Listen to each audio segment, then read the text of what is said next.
It's time. It's time. I have great news. I have great news for you. Two great newses. First great news, we're playing Big Red. You know what I'm saying? That's the first great news. We're playing Big Red. But I want to talk about the great news that is not just going to be about the next few hours of gameplay. I was talking about this at the start of the day. We got to talk about it again. Some of my good old buddies, formerly of StarCraft 2 development and Warcraft 3 development, have formed a new studio to work on an RTS, the greatest genre, the most powerful genre of all time. Talking about it this morning, they have their initial announcement here, and oh my god, this morning when I brought this up, it had 800 retweets. And I kindly, but also shamelessly asked all of you who are interested to come here and smash this button right here, man. Let's get them publicity. But also, if you click on the frostgiant.com and you go to Frost Giant Studios, like right there. Oh, look at this. Join me in smashing this button to just get some news updates, learn a little bit more about what they're doing. And oh, some of the team, look at some of these legends. We got the former production director of StarCraft 2, campaign designer of Warcraft 3, and former game director of Wasteland 3. We have my mother. This is my entire mom right there. Look at this. Business operations lead, making the business happen. A whole bunch of the legends that made co-op in StarCraft 2 a thing, as in co-op commander. Oh yes, oh my god, I didn't even know this. Mickey Nielsen, who did a lot of the writing on a lot of the Blizzard novels and stuff. Holy shit, he's doing writing for that. That's fucking so sick. Oh yeah, that's where Ryan Shooter went. Yeah, look, it's Ryan Shooter, famously of the Game Heart development. Also an extraordinarily talented and clean mod maker.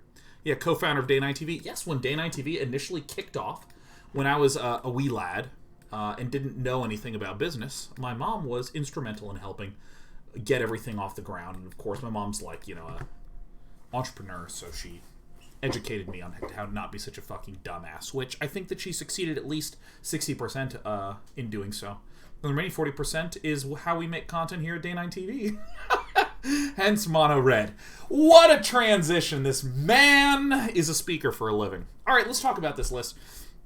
This is my Mono Red list that tries to leverage a couple of notable things. First of all, it started off as a meme, but hilariously, there are a lot of creature-based decks and a lot of sort of interesting flickering effects that are going on. So there's a lot of Gruel, a lot of mono green, a lot of Dimir Rouge type stuff going down. The advantage of this list is it has very weird victory conditions that kind of go against most of the other structures that we see in the game. Valakut Exploration is our card draw and perpetual ping. We also have Fiery Emancipation here to deal a shitload of damage out of nowhere. This was a meme card, but has turned out to just be an exceptional card for winning. Brash Taunter is a powerhouse against all these creature-based decks, and you can do really dumb things like have a Fiery Emancipation out, have a Brash Taunter, you shoot your Brash Taunter with a shock, Fiery Emancipation triples that to 6, Brash Taunter takes 6 and then wants to deal 6 to the opponent, but that gets tripled to 18. So there's a lot of times where you can just one-shot your opponent out of nowhere. In terms of the sideboard, we have some Soul Sears because 5 toughness things, Yorians, Lovestruck Beasts are a real pain in the ass to remove, so we have these there. More Storm's Wrath for the sweepery, necessitating matchups. We have Roiling Vortex, Phoenix of Ash as some of our common control answers, or if we're against a Rakdos list that's asking us to discard, Phoenix of Ash is a great one to include in our list, things like this. We also have Ugin the Spirit Dragon as a way of sweep. This is my creation. I love this list.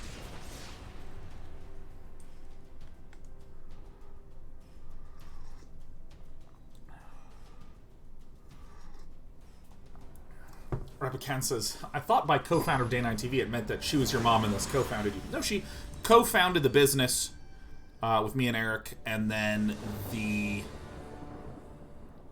founding, she was a founding member of me as a human being and a founding member of Tasteless. In fact, my mother essentially gave birth to a substantial percentage of esports as we see it today. Now this is a hand right here, dude.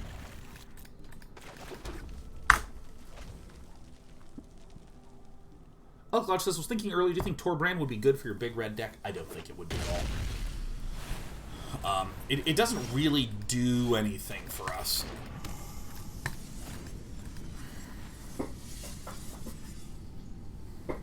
Agnes Moose is screw the mother of dragons, she's the mother of esports. Damn right, damn right. Yeah, I was running Maze Mind Tome, and I found that it was terrible. We're not going to use the Spikefield Hazards, like, at all. Our win condition against control decks is Crawling Barrens, Godzilla, Chandra, Heart of Fire. It's sort of an interestingly distributed set of damage that we can deal. Against control decks with counters, Godzilla is one of the hypest.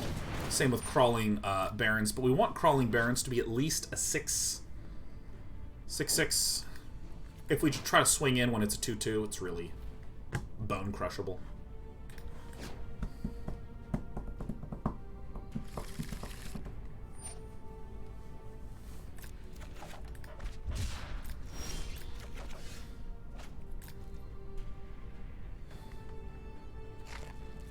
Well, may as well just start to get the damage in, huh?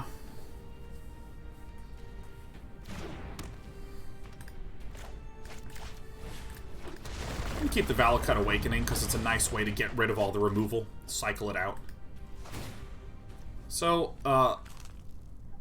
Abiyoyo is plausibly some sort of weird Jeskai Yorian list.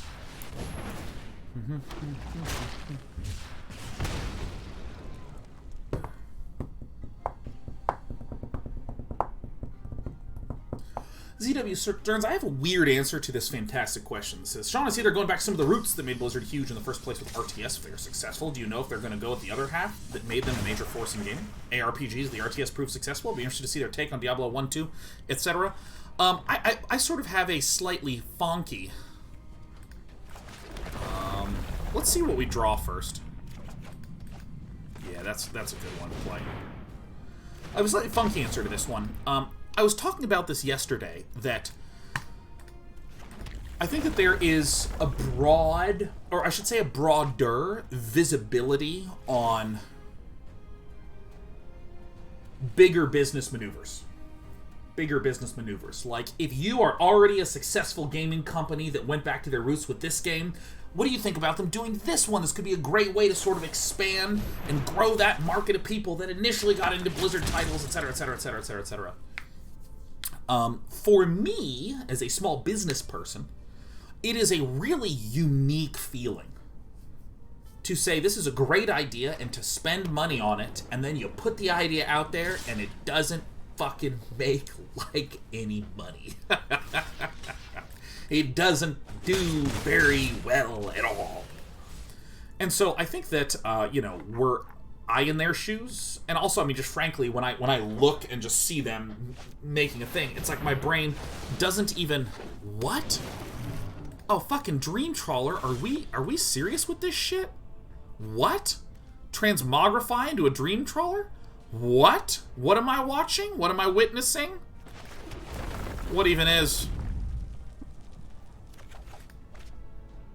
Well, Chandra's no longer a good card, huh?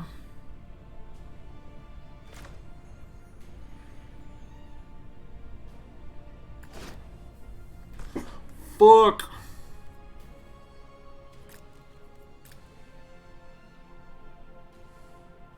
So, I think that our opponent does not actually run that many counterspells, if any counterspells. So I think that our win condition right now is strictly Fiery Emancipation.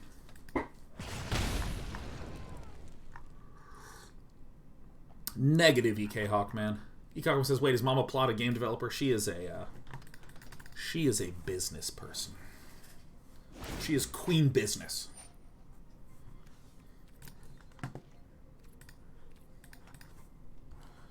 We're getting some pain in Spain here.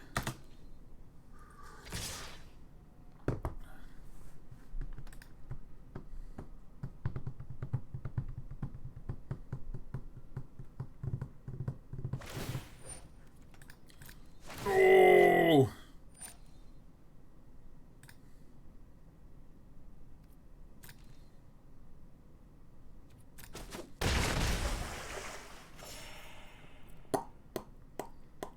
See, 6 damage a turn.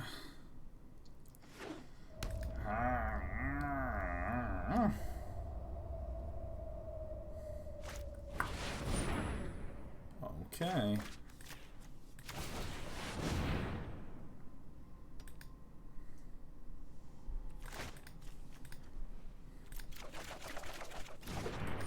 Okay, that'll help.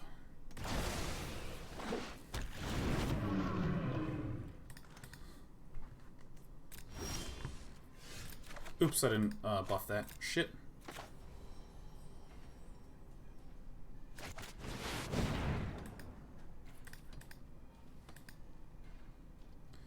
Yeah, that legitimately is hilarious.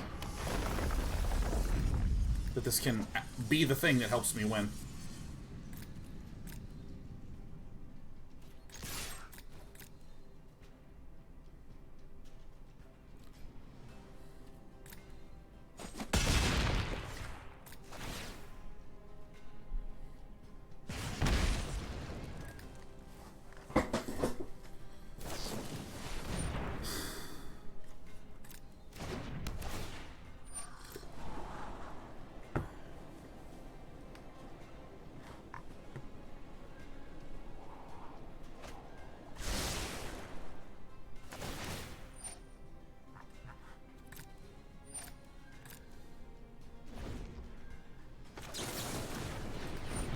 Fuck you!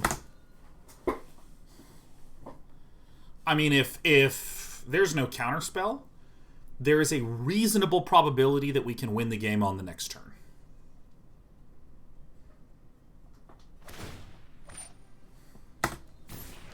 Nice, nice, nice, nice, nice, nice.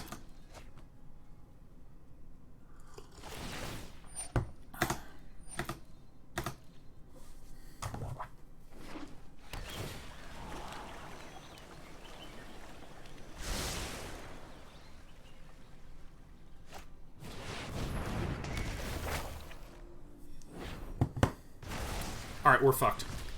I looked away for 1 second and this bastard came down. Harry Dish says, I think Sean forgot what Dream Trawlers do. What are you talking about? Like, it tapped it. It tapped. I prevented myself from dying. Harry Doche, I think you may have forgotten what Dream Trawlers do. Okay, so we are dead. Let's go ahead and just go out with a bang.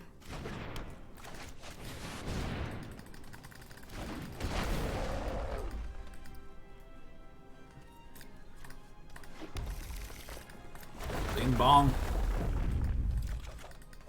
No. No. Alright. Okay, so Abiyoyo is a weird Transmogrify deck. We don't need the Storm's Wrath by any stretch of the imagination. We would want the Ugins. We want to make sure that we have a lot of small single target removal type things. Roiling Vortexes are good. Oh, this is going to be a fucking tricky sideboarding plan. I think the Brash Taunter is an incorrect choice to keep into this deck, even though I think it's hilarious. I think that also probably the... here's the ones that I want to cut, and here's the ones that I want to put in. I think this is the correct way to build this out. It's weird to leave in the shocks. I think maybe I pull this out and I keep in the Soul Sears, like this. I think this is right. Our Phoenix is good. They're great. Really great.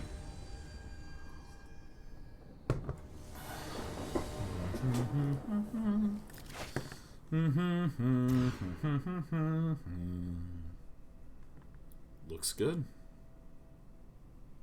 This is the one that probably goes back. Maybe we just ditch the Valakut Exploration. Or Valakut Awakening, excuse me.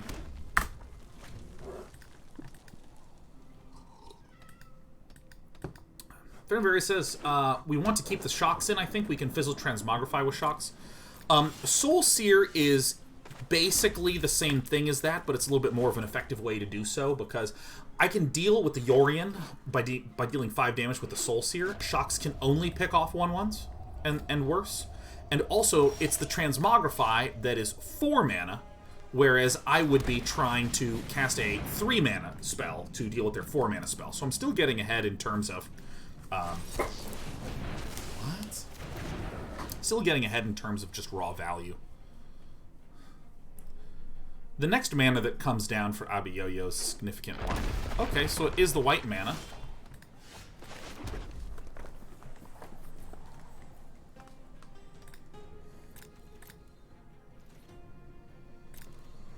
It's very clear that there's a 1-1 party about to happen.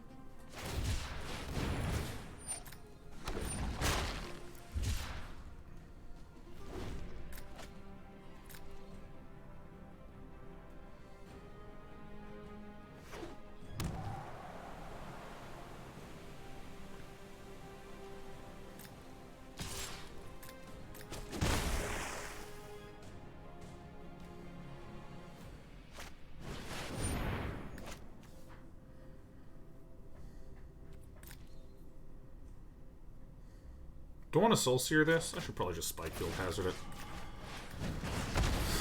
Great.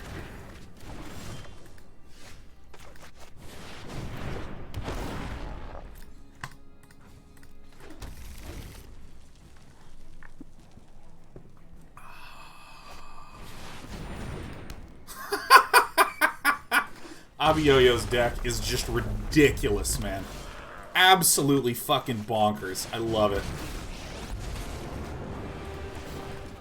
Because you can see Abiyoyo is now trying to have more Transmogrify targets, which actually is kind of an issue.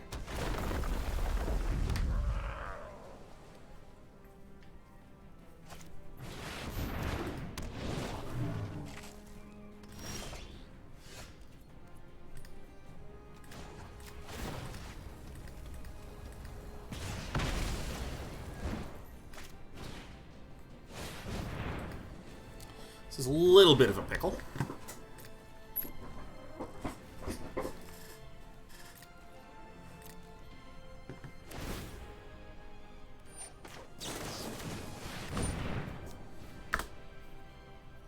Tap hexproof is fine.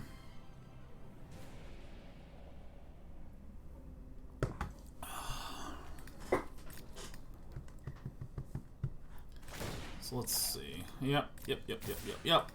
Get the Ondu version out of there. You got it.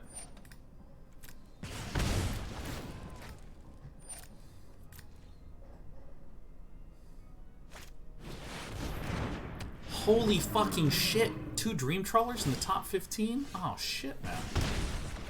I mean, I guess that does kind of own us. Alright. Discard the hand and draw 3. Okay, so then we will do...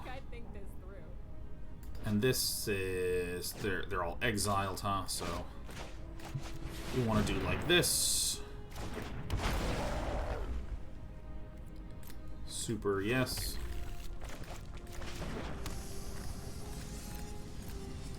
There's going to be some beats that wind up happening.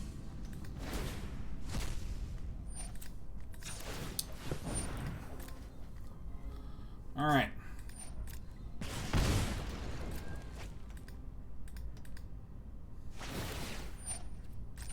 Resolve all, auto pass. I don't give a shit.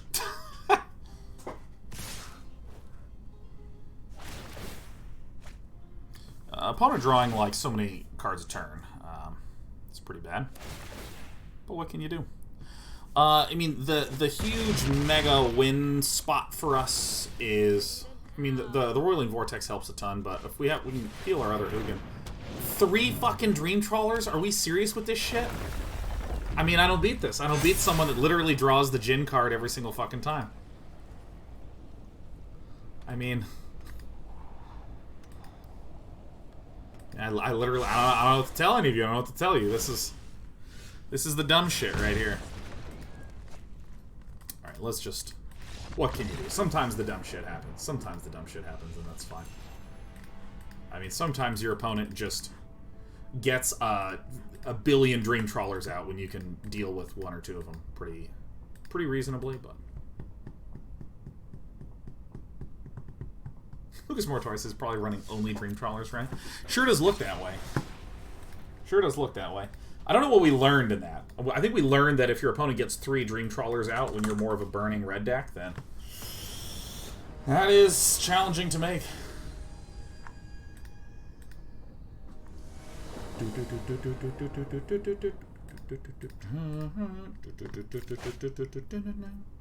Looks good to me.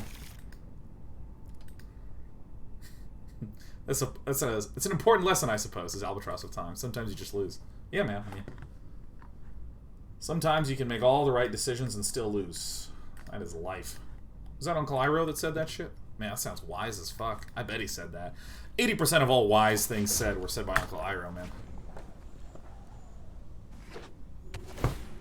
And sometimes, is that Jean-Luc Picard? I knew it was Uncle Iroh. I knew it. I knew it for a fact.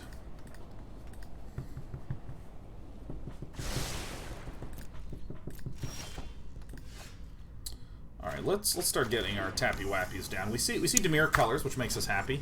Because we played the Dimir deck at the start of this day, and it sucked! London Magic Traders is in for a world of pain. Courtesy of Day 9, here to administer the beatings. 2 Jawari Disruptions, chances of this being countered is 0.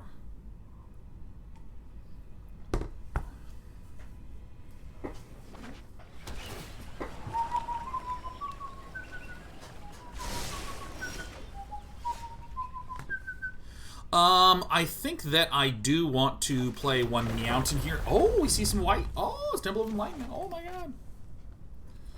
god. Sure. Shoot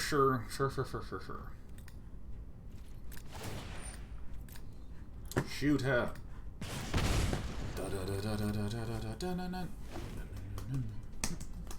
There's a song that I've been listening to a lot because I was feeling moody and emotional. So the name of the song is Cyber City A. Literally Cyber City A. I'm not fucking with you.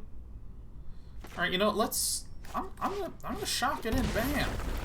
Show me what I got, London Magic Traders. Big piles of shit. Okay. It's taunting time.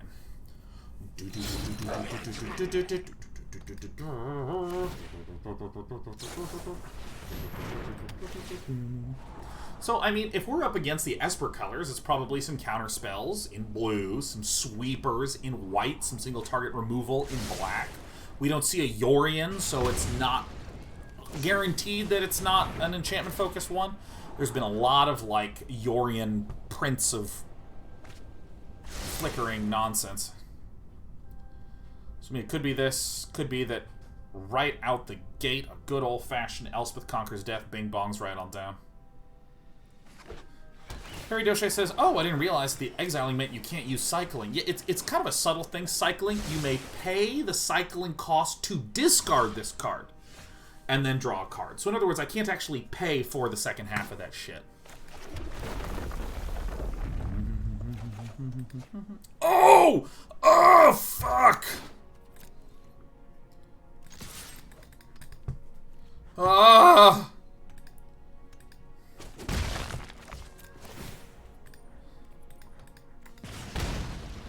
Oh! Can't believe you've done this.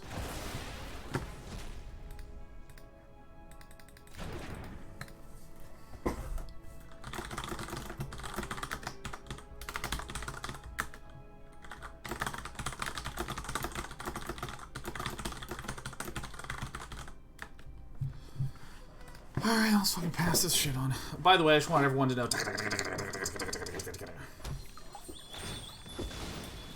Chunk of Funk says, I just got here. Godzilla's in the game now. Yeah, Chunk of Funk. This was a promotion as part of Ikoria. This card has actually a normal magical printing. But you can get skins for them that are Godzilla.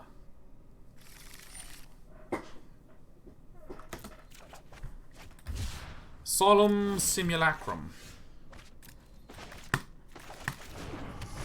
This card is an absolute bone crusher in this matchup. We still have relatively little evidence of what our opponent could possibly be doing.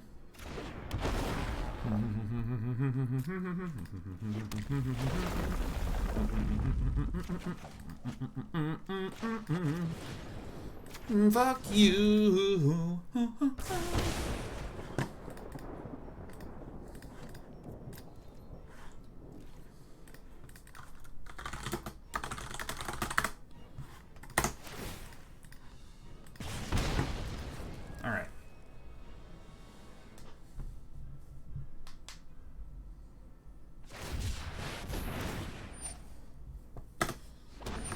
I mean, I still don't have a good read on this. I mean, this could just be traditional. Esper Control. Maybe with some flickering effects. I mean, Omen of the Sea is a good card. What can you do? What can you say? What can you say? Whoa.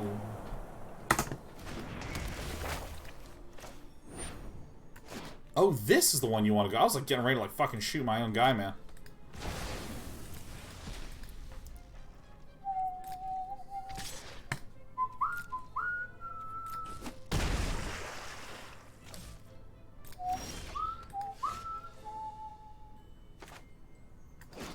This is actually the move. I know that I can hardcast Godzilla, but I don't want to do that here. This is a substantially better sequence.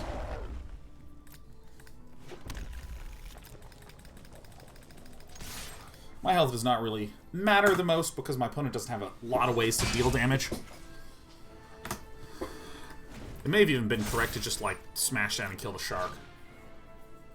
Elklodge says, ooh, I've heard Shin Godzilla is an amazing movie. Oh, it's great. I love that shit. Think fast.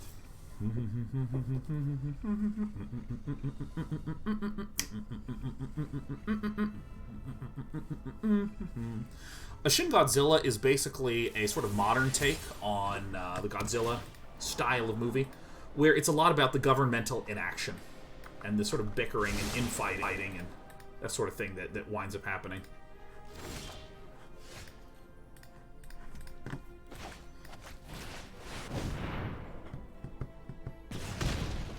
Alright, so I think that our opponent might... Oh, shit, I fucked up. I really screwed up, didn't I? Yeah, I really making a mistake because I miscounted on my mana. That's fine.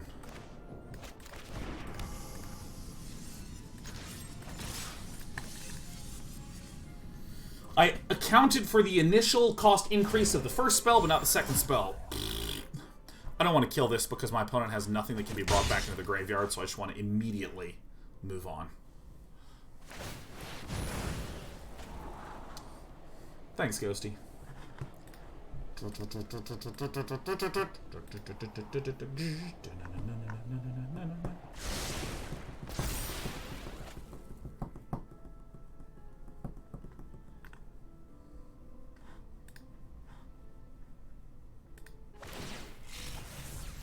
Love a good puzzle. By the way, if I'm just going to link this again. Twitter.com/FrostGiant. Twitter's now decided that I'm obsessed with Frost Giant. It's going to, like, over-prioritize all these tweets for me. Oh, yeah. Oh, yeah. This is it. Perfect. Let's... if you guys could do me a favor, I'm repasting the link from this morning that had me very, very, very excited.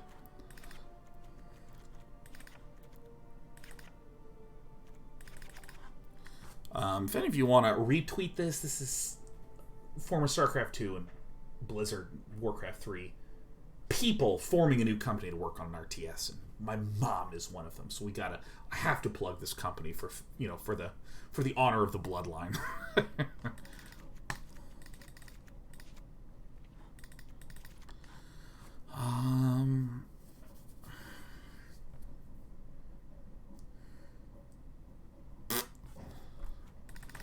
Apply the Soul Sears.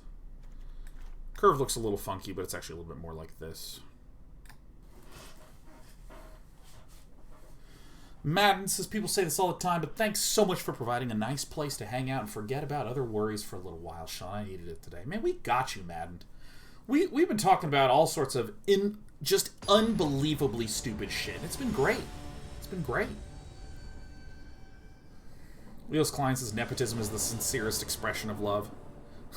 I mean, I feel like nepotism... I mean, I know you're making a joke, but I don't know. The comment just cracks me up. Because, I mean, I feel like nepotism makes sense at a certain scale. Like, if your son has a lemonade stand and you call your friend, you're like, hey, you want to come over and buy some lemonade from my kid? He's selling it. Oh, shit, your kid's selling lemonade? What is he, 6 now? 6. Selling lemonade at the front, man. Come over, let's get him $1. You know, it's like not a big deal. You know, and I'm asking for some retweets. You know? Is there any gameplay footage? No. Do I have inside knowledge of what the gameplay footage could look like? No. I have no idea. I know that they announced today, and I was like, oh! You know, I'm not gonna lie to you. I'm not gonna bullshit you. What am I, a criminal?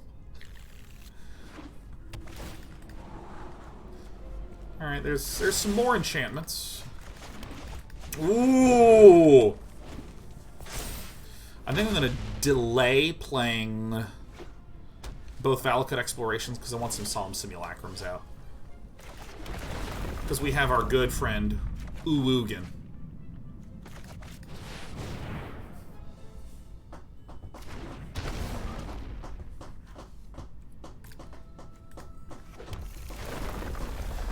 Can I also tell you that every time I see the word criminal, or say the word criminal, or even hear the song Smooth Criminal, I can't help but think of the phrase Criminabar.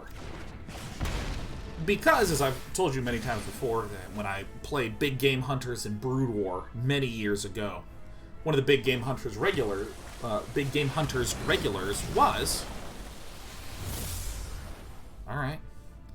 One of the Big Game Hunters regulars was someone who went by the ID Criminal. Whenever me and my friend Dane would play, ooh, shit.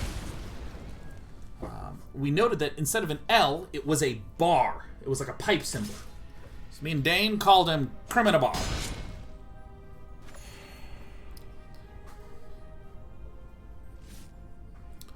Our plans have been totally oneronied by the lack of mountains.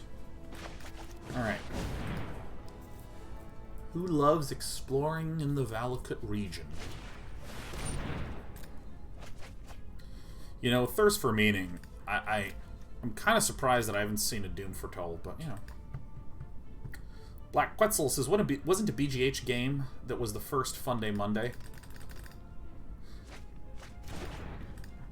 I think the first Fun Day Monday was You Must... Wait, did I put in the Slaying... Shit, wait a minute.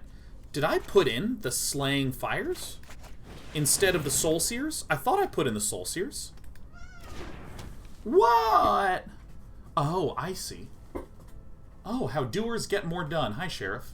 Welcome to your new box. There's a new box in town. From Sheriff the Cat. Bing bong. It's pal Sean. And he's got it going on. You already had Slaying Fire in the deck. But Ota, in general, what I mean is that I thought that I cut all my removal spells and then put in only the Soul Sears, but that it must have been the case that I had forgotten to remove these in the first place, which I think is still correct. I still think this is like a fine choice to have in here. I'm out of coffee, and that's okay. I've had too much today. I can tell because I get a little rumbly in the tumbly.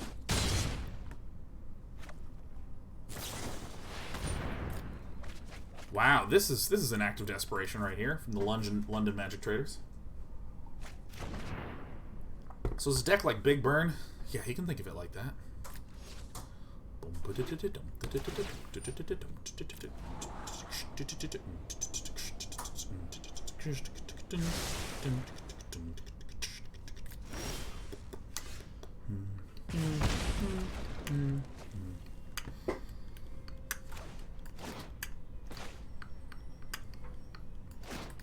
It's probably not the best idea to play another one of these.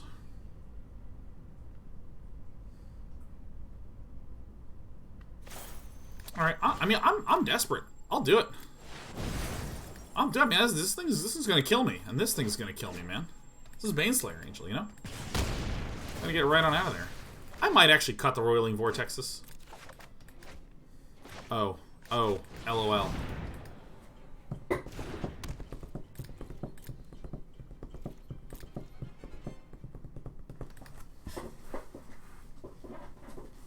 This is bad news bears for me, man. I'm not gonna lie. Your rolling vortexes are kind of cool. I think that maybe I might want like 2. I don't think I actually want 4. I don't know. There's something that just feels so incredibly tight about burning somebody down. Activate. Alright. Hit me. So we die in 4, huh? We die in 4, unless I can get Ugin up to -10 and gain 7 life, you know? Yeah. Hit me. I think I just got a Ugin and -5, you know? Are we kidding the shit out of me? Like, how is this even possible? Like, how can a man have it go this badly? Let's just get something out, right? Something, please. Hello? There it is. I mean, holy glory. I mean, I'm probably still going to have to... Oh my god, you have to be fucking kidding me! Well, I mean, I still think my deck can beat up his deck, but this will do fine.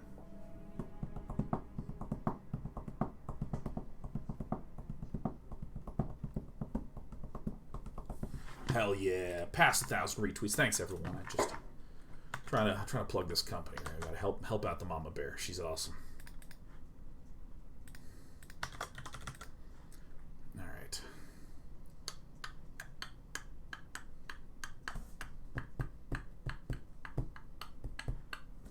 Well, look who it is. If it isn't Sheriff the Cat. Up from a nap, walking around, tail high, looking confident. What a beautiful, sweet little girl. What is it? How's my darling perfect cat doing? What are we doing, huh? Alright, tails flicking left and flicking right. I gotta get rid of these idiotic cards, man. These cards are just bad news bears. This is more or less a great looking hand.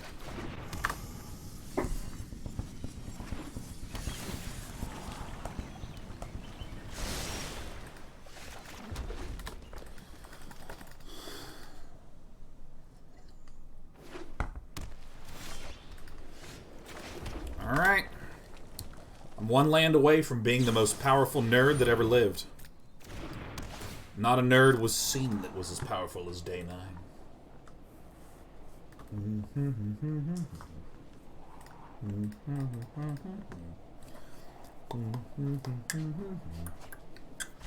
Maybe I just smash in a bunch of robbers of the rich.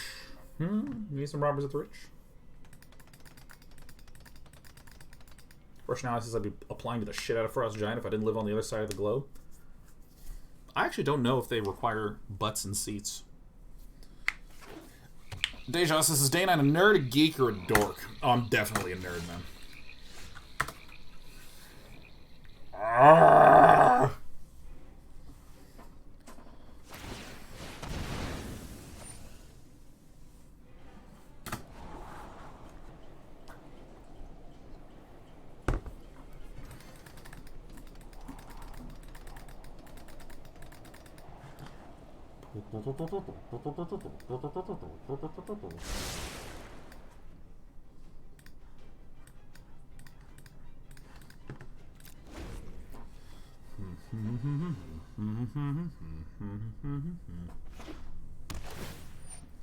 Well, this game went from great to just absolutely fucking terrible. God! Oh! I hate roiling fires. It needs to be robbers of the rich or something. Something better. Thank you. Pay 3 life. Bam. Hello? Oh, what? You gonna counter that? I don't think so, Buster. Ah, yes. Excellent. So many Lando Calrissians.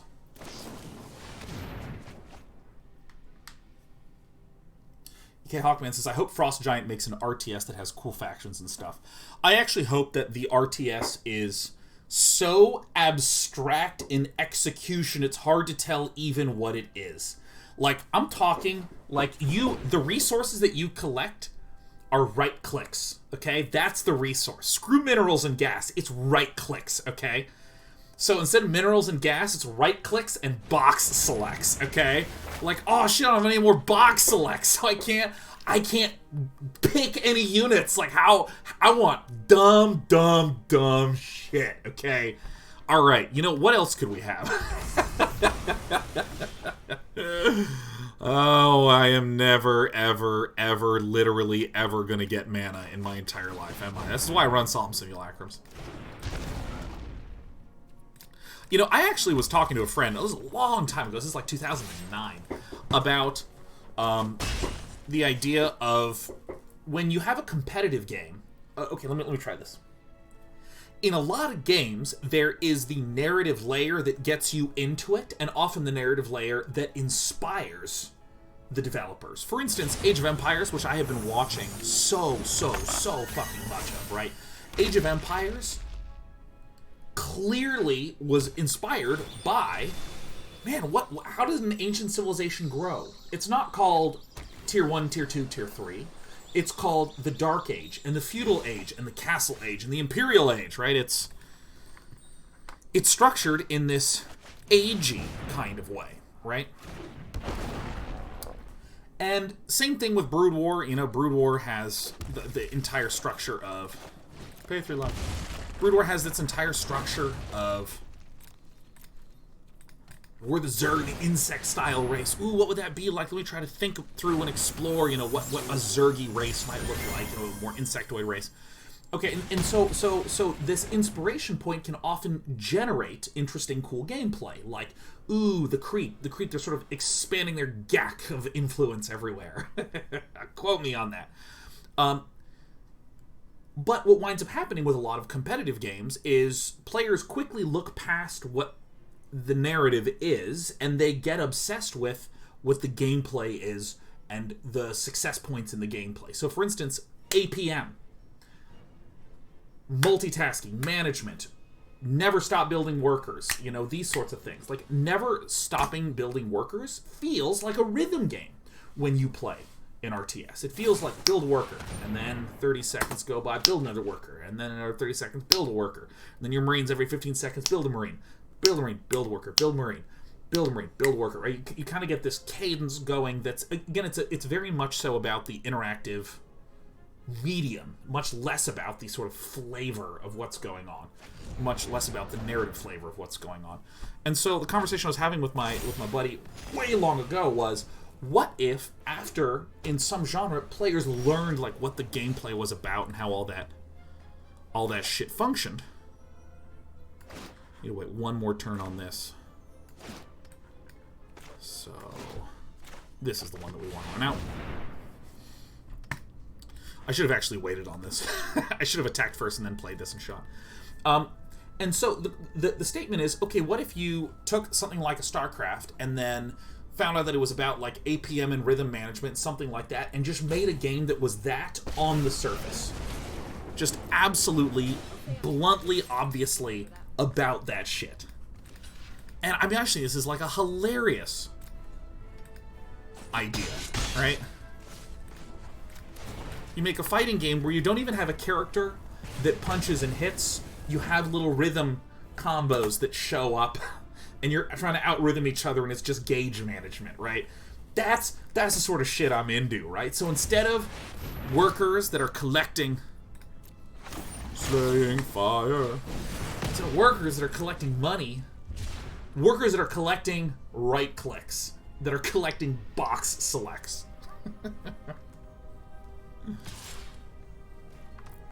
What happened? Oh my god! Fuck! Why do I ever talk about anything that makes me happy in this fucking game? Why do I talk about things that make me... I was trying to cast this fucking card! I refuse to ever make eye contact with any of you, ever.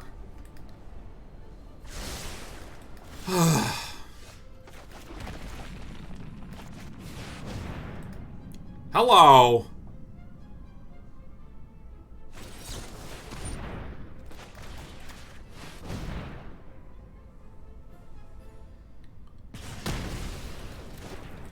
Fucking fiery fucking emancipation. Fuck.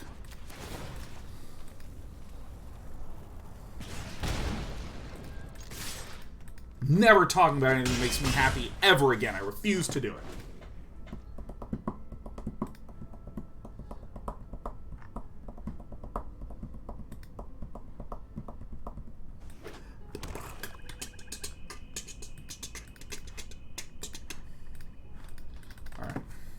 Alright.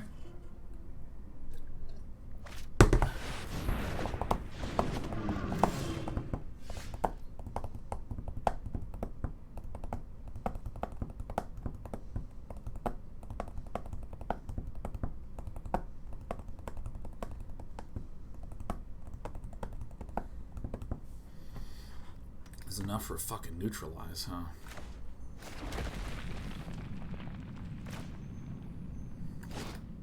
One, two, three, four, 5, 10. We have 10.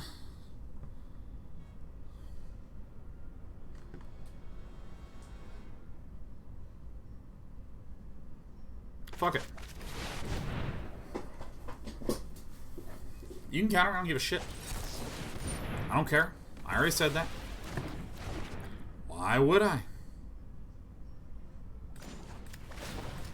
When nothing matters. Oh my god, I literally, this could have had infinity loyalty. Ugh.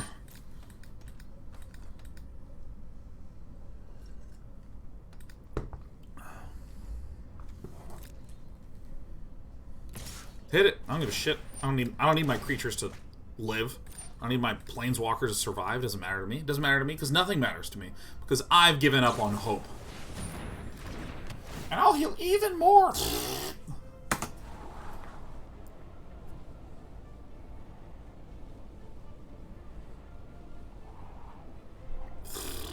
Bandana says, Sean, have you hopped on the, aboard the Among Us bandwagon?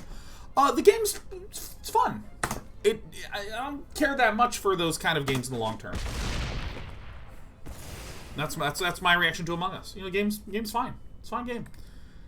I kind of view Among Us as like you know, it's a fun party game, but I just don't like party games that much. Like, it's a taste thing. Please kill it, kill it. In fact, kill me specifically. I would prefer that. God.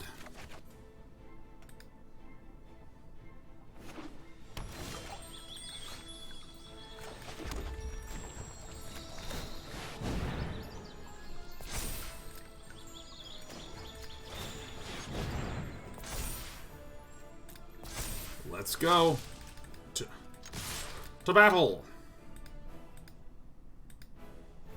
I am so annoyed at that stupid turn. I'm so annoyed at that stupid turn, man, where I cast a Slaying Fire for literally no benefit. Because I thought I cast a Soul Sear. Fuck.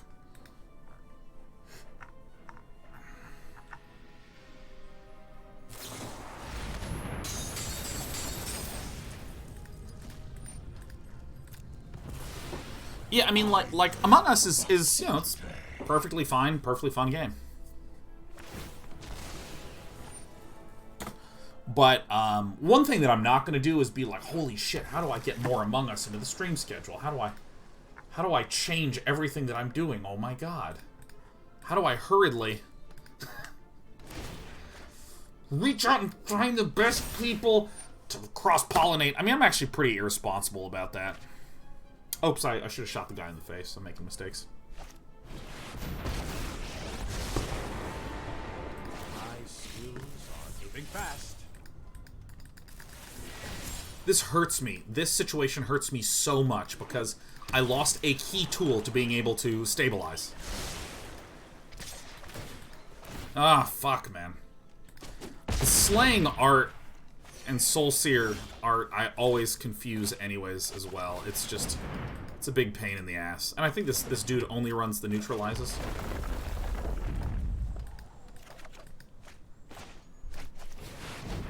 Ta-da. Neutralized. I mean, we probably die.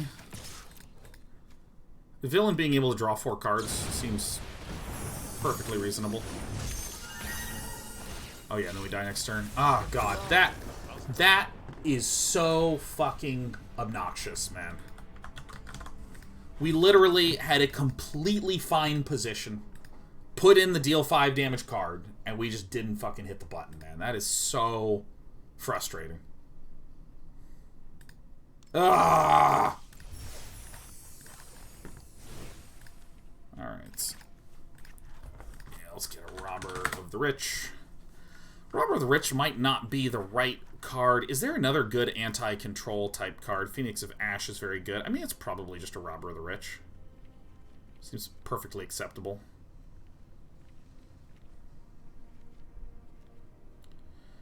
Lawless, I missed another epic misclick. This was not a misclick. This was me clicking on the Slaying Fire and dragging it out because I just confused the art for Slaying Fire and Soul Sear. Do we really need to prevent life gain? I don't think so. I think we're doing just fine.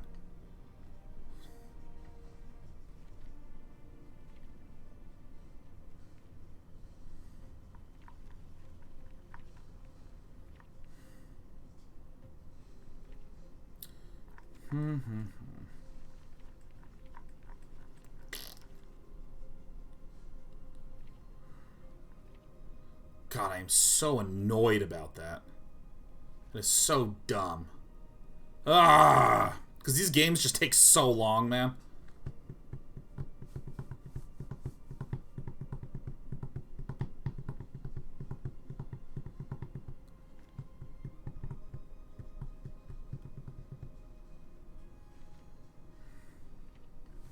Let's try Robber of the Rich. I don't know how good Robber of the Rich is actually going to be. Oops.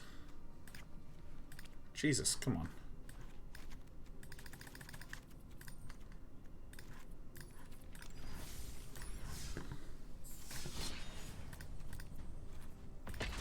Did I take out Relic Robbers? I did, Mohenjo-Daro. It just felt like they were constantly unable to do anything.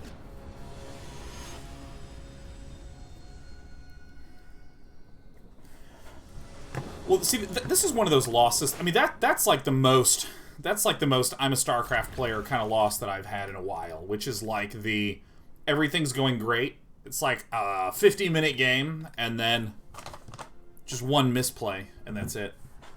But not even an interesting misplay.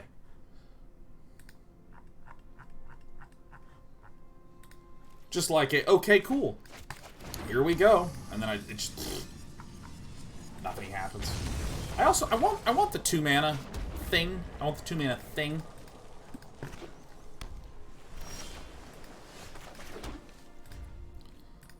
More so than I want the, Alright, so this is probably a Sultai control list.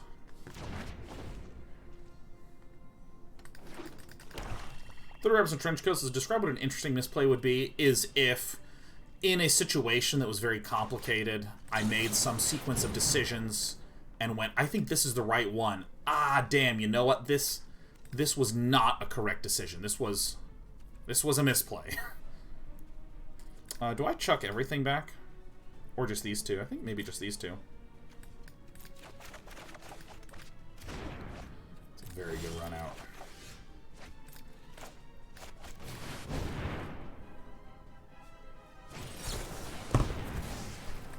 Okay.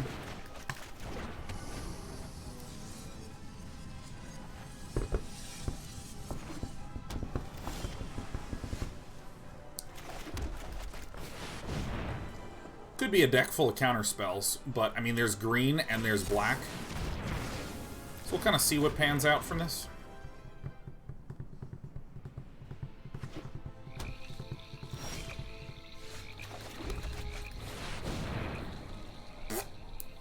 Smash it out there. Ooh yeah, VT Catguard. I'm more comfortable with decision-based misplays than just like if the game lags out or something. Okay, so increasingly I am suspecting that this is a just Dimir list that happened to have a Zagoth Triumph. So there is no green. I'm gonna play this because I don't really have anything to do with Chandra right now. Super fine. I'd rather get all the counter spells out of the way so that way I can, like, discard a bunch of shit. This annihilates my enemy. Like, just completely roasts them. Show me what you got. Yep. You know that I am called the Count. I'm gonna plus here. Because if I can get a Crawling Barrens, that's also excellent. And we expect that our opponent does have some kind of... I'm gonna do what feels right. We expect that our opponent does have some kind of removal spell for Chandra.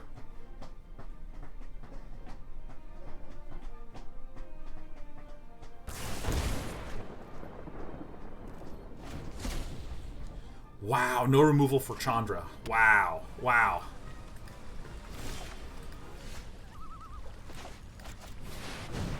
If that resolves, I just end. Nice.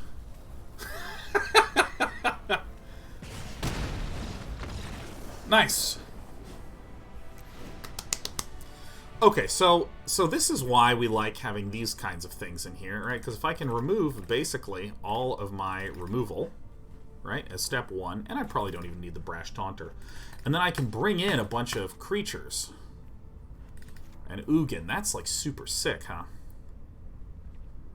Storm's Wrath. Oops, I keep forgetting to pull that one out. That's a really important one. Yes, now I actually have enough room for the Slaying Fires and the Soul Sears. That's right. That's right, that's right, that's right, that's right. I messed up and didn't remove those last time. Our curve looks a little bit more like this. Okay, so this is a better... Yeah, we got a bonus of 9 damage.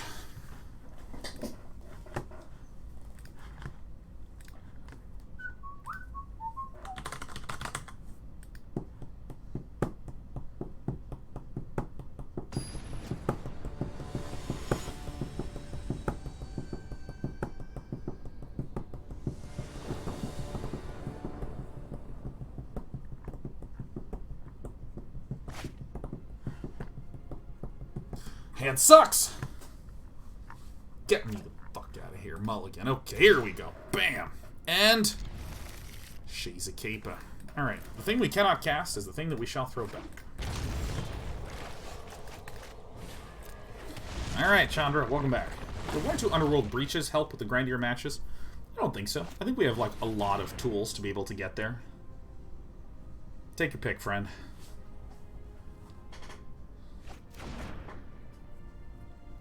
Phosphorus says, hey Dan, I'm beginning to prepare for my qualifying exam for my PhD. Congratulations, Phosphorus. Which involves a proposal and 3 hours of oral questioning. Do you have any advice for managing stress about a big exam over the course of months? Now, when you say qualifying exam, there's some different formats that can take. Oh, yeah.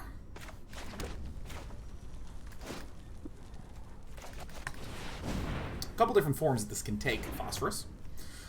Is it literally a test, or when you say your exam, is it just the proposal and the 3 hours of oral questioning? Oh, no. Ah, crap. The Spikefield Hazard is gonna go. Damn it. Ah, come on. What are the odds? Just those things?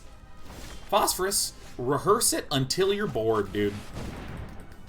Rehearse it till you're bored. Rehearse to the point of boredom. Just keep doing it. Just keep doing it. Rehearse and rehearse and rehearse and rehearse. If you rehearse and you feel good, you haven't rehearsed enough. Rehearse till you're bored.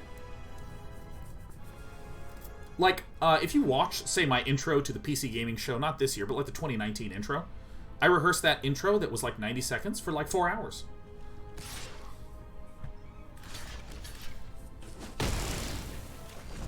Go beyond the point of overkill, man.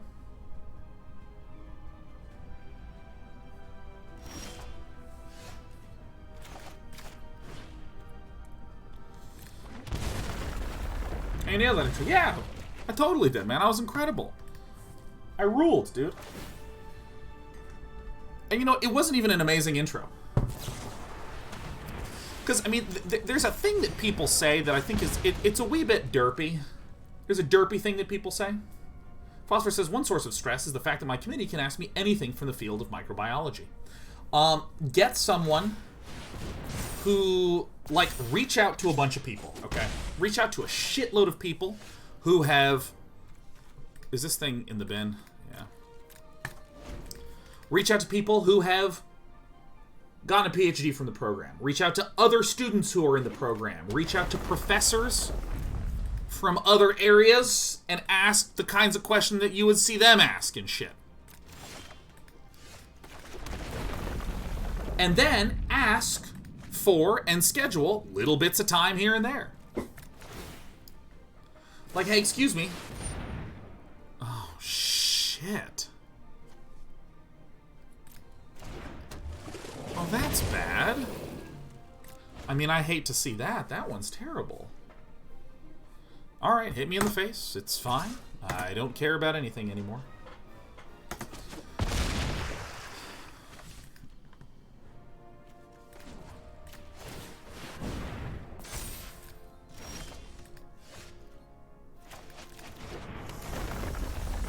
Should have played this the turn before.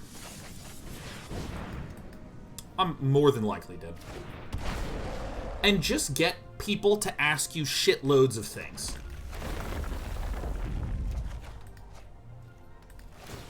Chances are we've lost, but that's fine. We can win in game 3. Yeah, just... oh yeah, this guy can sack. This can become unblockable. Great. Just practice to the point of exhaustion.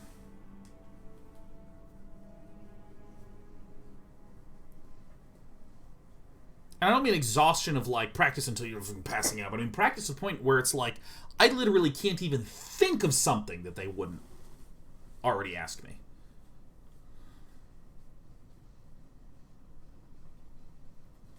Because, like, here's the thing. Like, let me take StarCraft, right? StarCraft 1 is the thing I know the most about, right? And I've almost talked about it to the point of there's almost nothing that I haven't seen asked, haven't talked about, haven't had an opportunity to go on ad nauseum during a broadcast or something like that. And now if anyone just says, I want to grill you for 12 hours about StarCraft 1 strategy, I'm like, great, cool.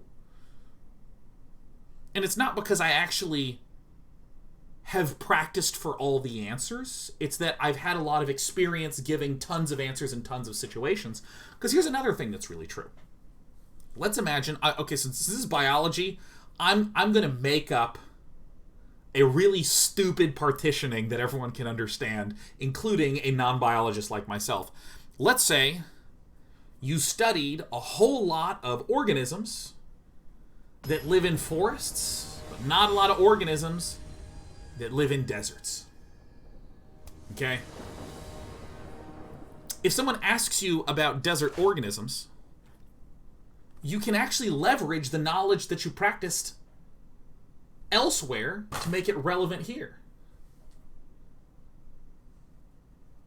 Like, I do this constantly.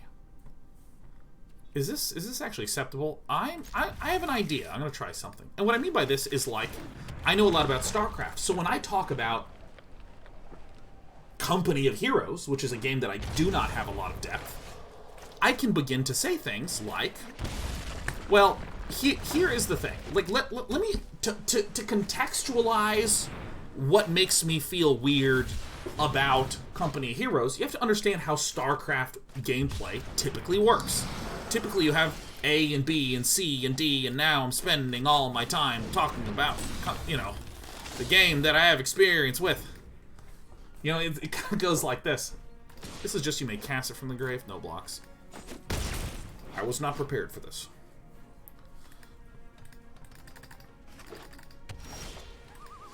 Thank you.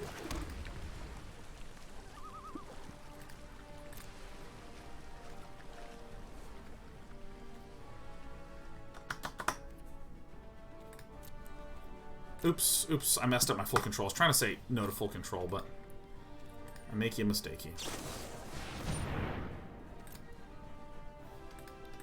I can give all this context about StarCraft 1, and then I can use it to sort of compare to Company of Heroes. Yeah, because then you start spreading out, and it's quite a burden of multitasking. And I mean, it reminds me of, like, this one mission in StarCraft 2, where the multitasking burden was such that a lot of people had a lot of issues. This thing is a fucking beating, man, let me tell you. A lot of people had a lot of issues with XYZ thing happening, blah, blah, blah.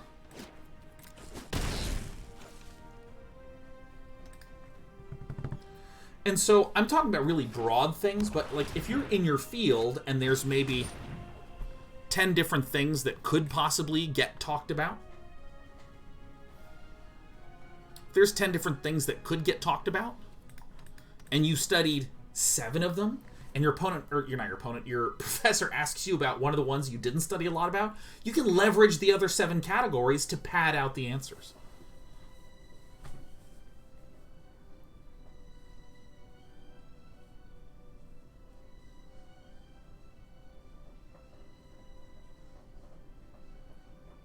Your professor is your opponent. Truth. Truth.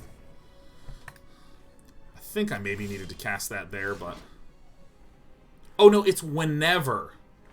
Oh, shit. I could have killed it. Dude, we're fucking up games, man. We're just, like, making way too many dumb misclick misplays. That's fine. You can't lose stars at this rank, man. At least I'm being conversationally interesting. All right.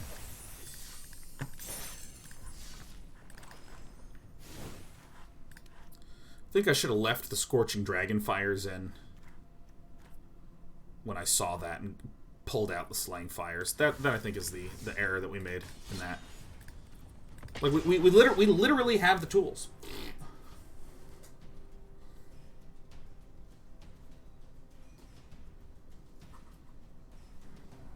Garinju says, hi. Hi, Garinju. How's it going?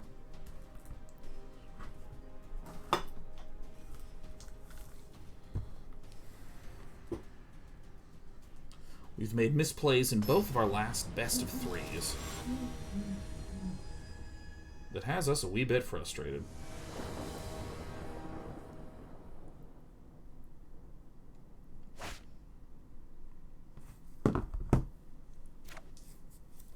But it's okay. That's how you get better at things, man. You lose a game, you feel some pain, and you don't do it again.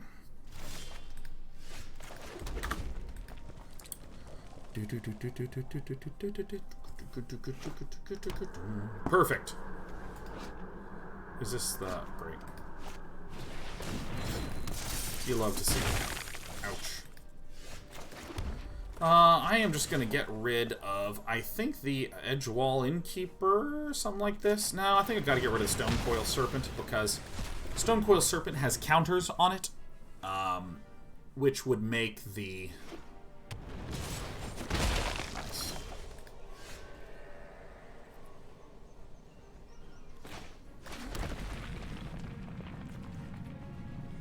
Man, I am just making piles and piles of mistakes. Yeah.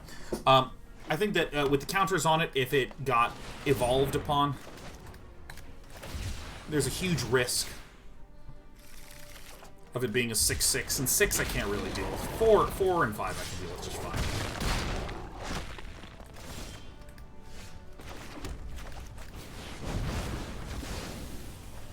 I think our opponent has a second Questing Beast. It would be weird if our opponent didn't have a Questing Beast, to be honest. Lovestruck Beast, same thing. I know it's not literally the same, I know. Well, this is good. This gives us the opportunity to play the Valakut Awakening.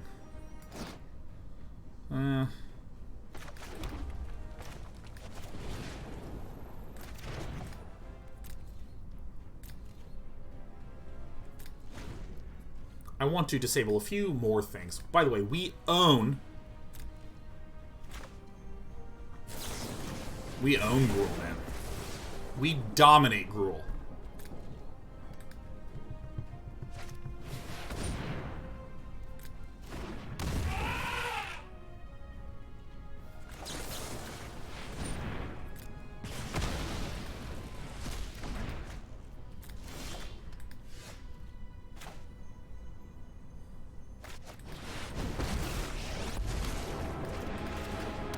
Questing Beast, which is the one that I was arguably most worried about, would have come down before.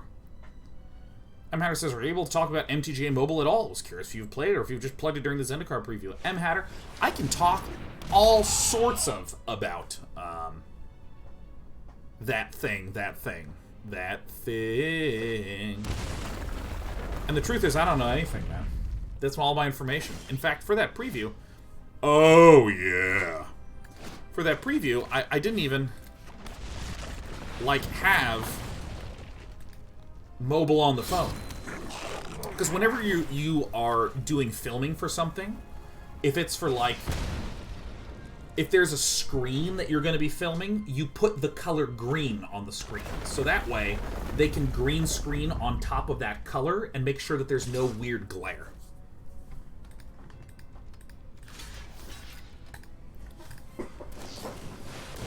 That's fine. Only deals 1 damage back.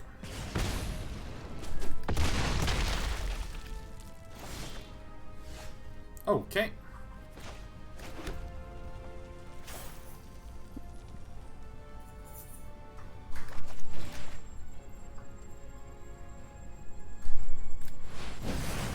Let's get rid of that.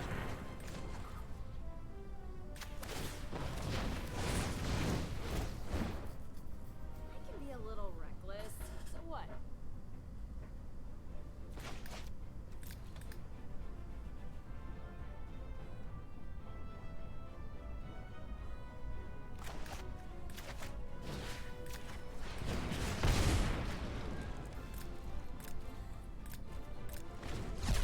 So we basically get the ability to win next turn.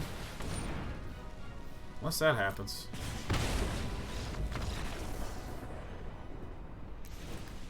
Alright, so let's get rid of the Fiery Emancipations. Trim one of these.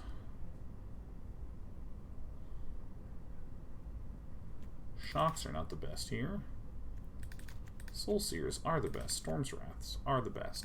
I like Ugin quite a bit here. Trimmed one of these last time, too. That looks right. Game hates me today. Yeah, game's being a little cruel to your pal Sean right now, which is fine.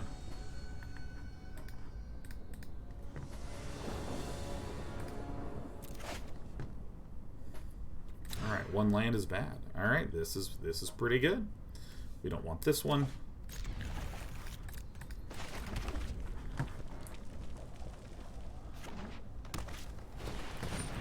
Alright, that's fine. There we go. That's good. Let's kill that one right away. Bang, decline.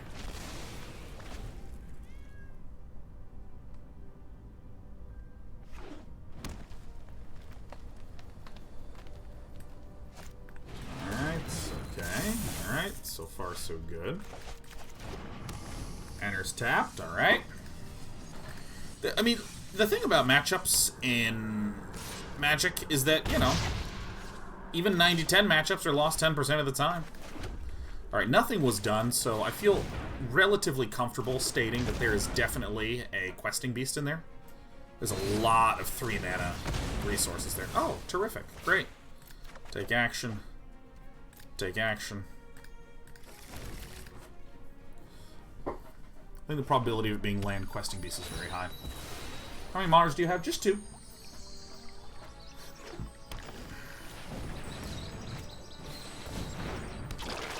Great!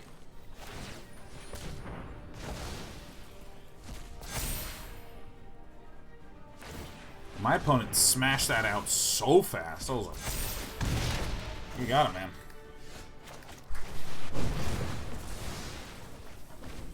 And playing the Bone Crusher is fine. We have Brash Taunter, which is great.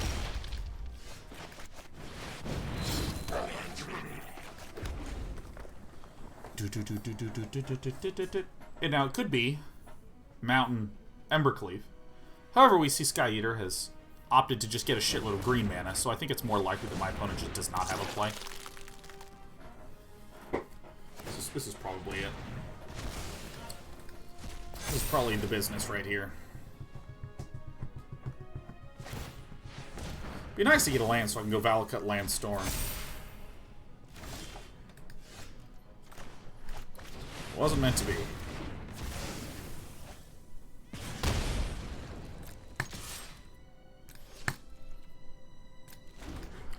I almost always want to leave that back, huh?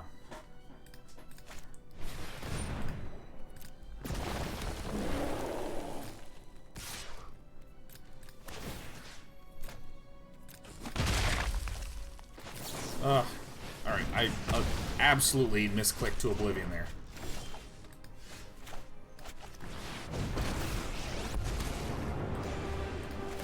Great. Nothing can slow me down. Alright. Are we winning today? Quilly D, we're having probably the losingest day we've had in millions of years.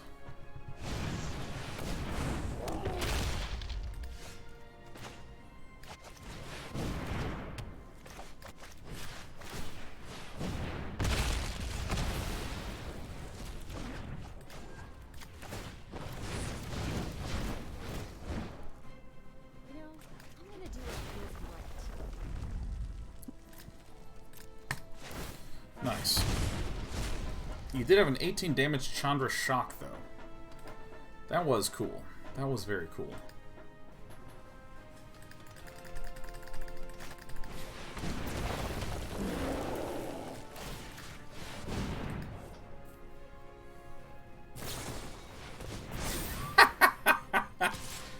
You got it, man. Leave me alone.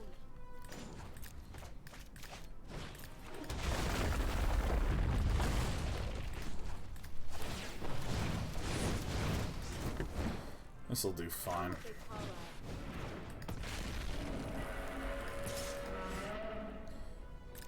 Weirdly, I'm not going to attack, man. I'm not attacking. It's one of the ways that we can lose, is one creature getting super huge. And if you're wanting the line, it was Fabled Passage, Crack It, Get a Red. The Brushfire Elemental's now a 5/5. And none of my creatures could have blocked if I had attacked with the Godzilla, and then it gets, you know, equipped with an Ember Cleave, and then some other buff, and I die. So I didn't want to do that. That would have been 14 damage, and I had 13 life.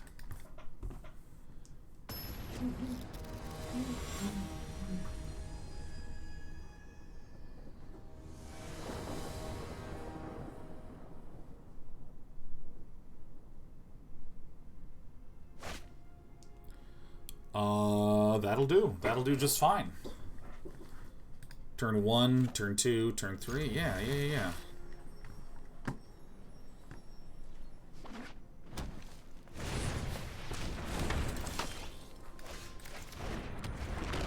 This is a little concerning. Lovestruck Beast is one of the problem cards for us in this matchup. Ow. That's a terrific draw. That's just terrific, man. I'm thrilled to see this draw. Because, like, if I can play the Shatterskull and do 2 Scorchings, and then I go Simulacrum, Ugin, I mean, we just annihilate the whole game. The full bullpen!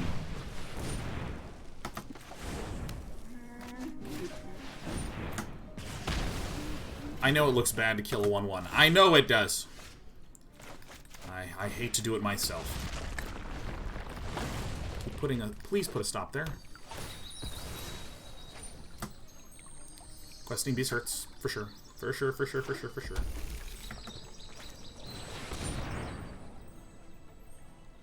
That's actually kind of okay.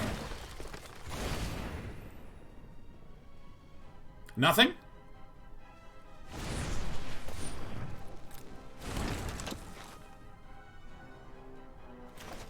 I know this, again, looks very weird. I've sort of killed half a card twice.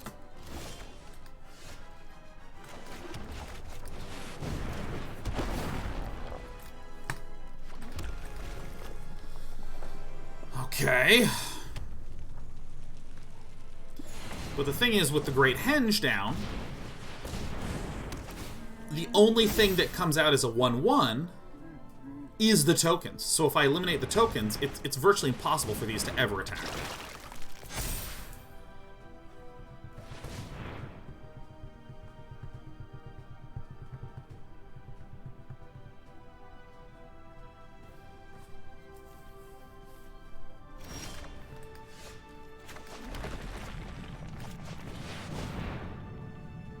This is great news.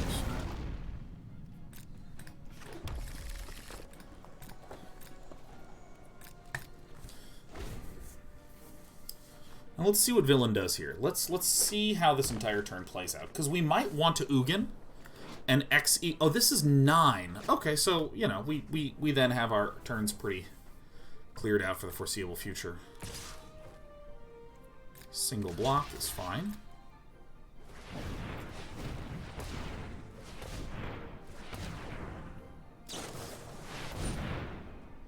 Terrific. I mean, this is just fantastic. Do I want to cycle the Godzilla, though? Yeah. Yeah.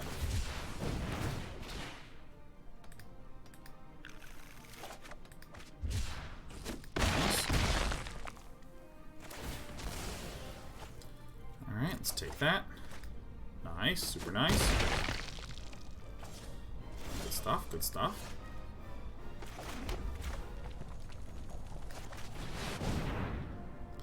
X equals 6. Clears all this out.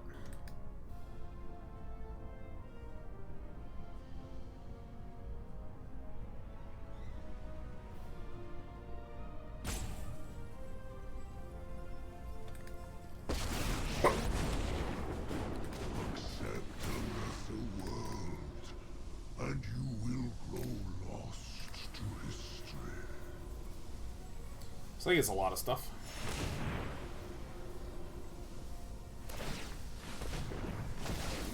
I think I do need an X equals 6 here and just kill the Embercleave.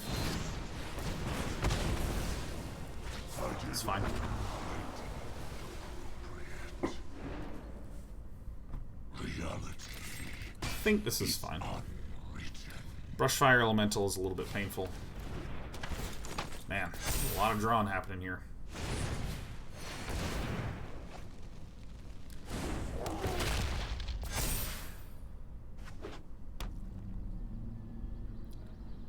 Okie dokie.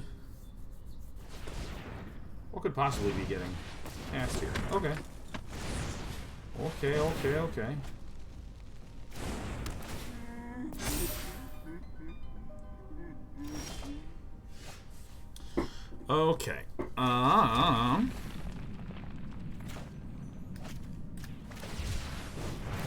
Cycle the friend.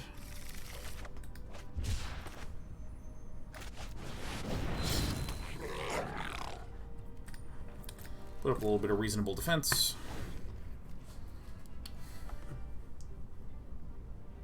Oops. Gotta plug in my phone. Alright, well that fucking hurts.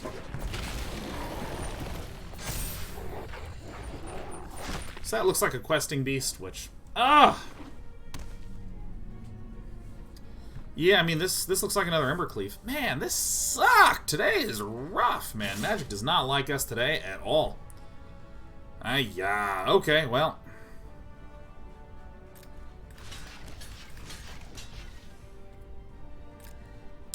And Embercleave falls, and that's lethal, and there's nothing we can do about it. Ugh! What a fucking terrible day of Magic it has been. Whatever, what can you do? That matchup it's like a 90-10 matchup. I think that might be the first game against Gruel that I've lost with this list. Which just sucks ass! Fucking hell, man. Now, Sancho the 7th, like, we win that 90% of the time. That's what's really annoying. The deck is incredibly vulnerable to our build.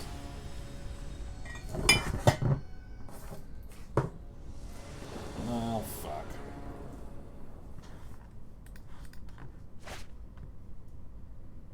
This is not a good hand. This is not a good hand.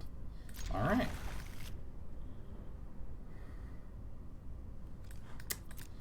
Alright, let's go! Glop NA just rated for 206. Glop NA, I have no idea who you are. But thank you kindly and welcome.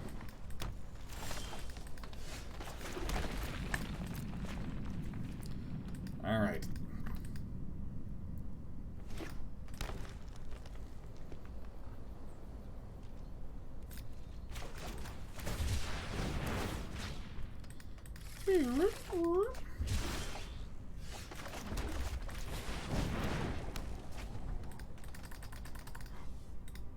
Howdy, howdy, Glop. Welcome. In our little corner of the internet here, man. Been watching since the Justin TV daily days. Man. Yeah, man, this is... Twitch is the 4th platform that we streamed on. Platform number 4.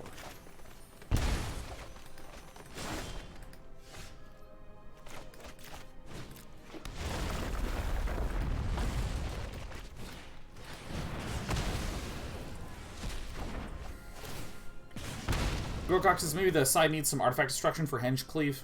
No, I mean, like, we fucking annihilate in that matchup. But, you know, if your opponent still has a 10% chance of winning, sometimes 10% shows up. There's nothing you can do about that. Nothing you can do about that. I mean, it is one of those things where if there's a matchup where you're super crushing, don't screw yourself over by suddenly making a sharp change. You know what I mean? Oh, man, I had a great Runeterra stream. Gonna go eat, but have a good day. Thanks for the laughter throughout the years. Oh, man, it's much appreciated. And how I've been hearing great things about Legends of Runeterra in the last few months. When I first tried it out, I was really not feeling it. It felt like take Magic mashed with Hearthstone and do less than either of them. And when I mean less, I mean like when Hearthstone came out, people called it simple Magic, right? There's sort of those various derogatories, but Hearthstone also had hero powers and freeze and spell damage and persistent health. It had lots of things that Magic did not have. Oh yeah, oh fuck yeah.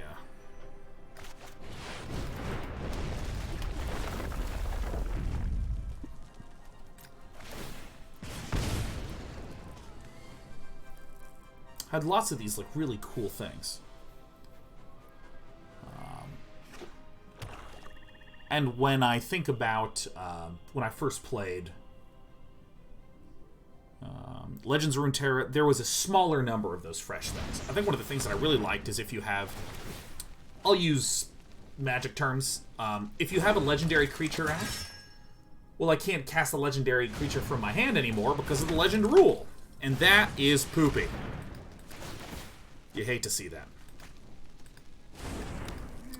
In Legends of Runeterra, if you have a legendary creature out, the copies in your hand transform into a different card.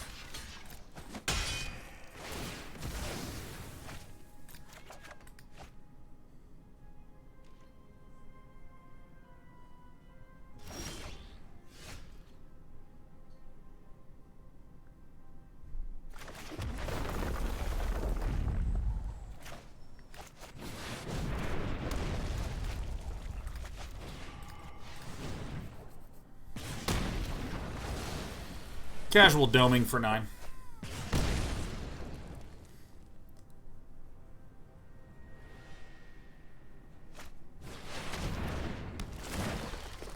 Engine time, baby.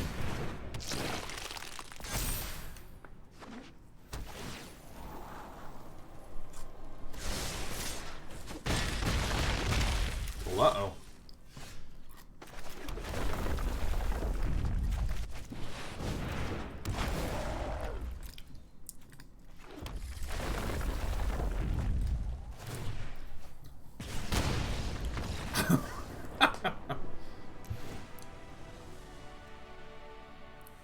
Nice.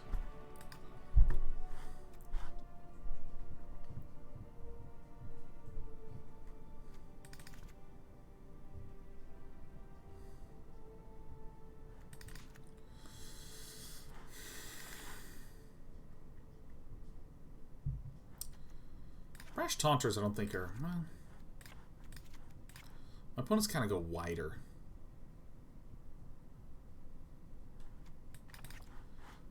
I'm going to do like this, man. I'm going to keep the Fiery Emancipations in there, you know.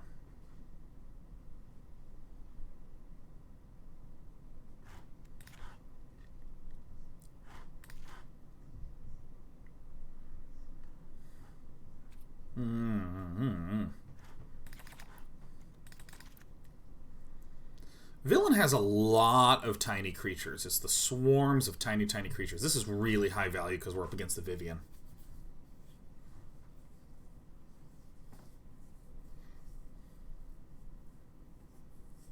Okay.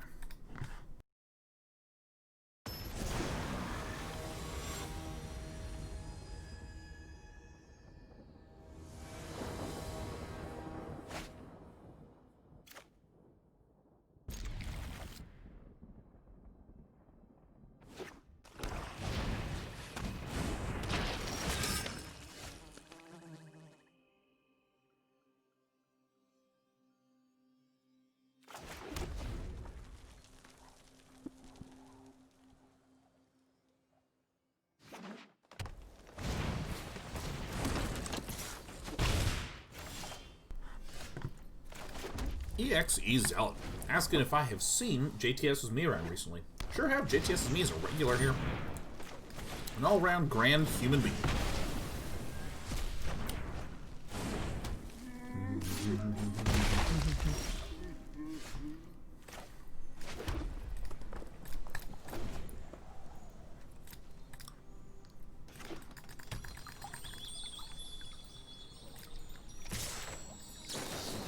As long as there's no other higher value target. This is Zealot's in cage. Been missing him. Still want some of his cheesecake. Yeah, man. I learned that JTS is me. It's not even his full-time gig. Not even his full-time gig.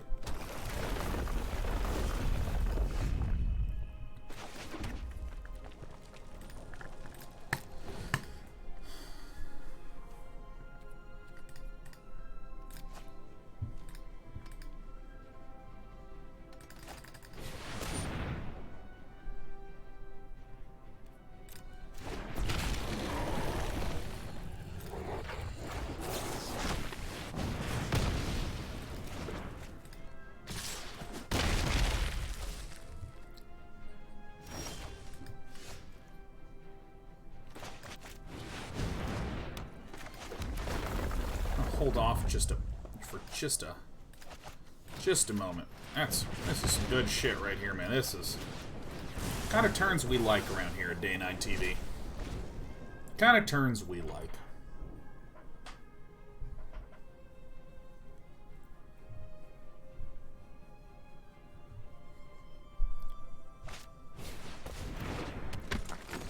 Okie dokie.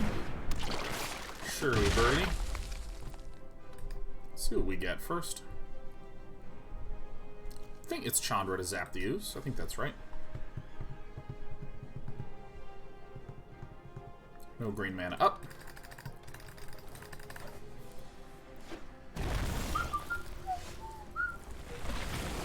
Let's see what we get first.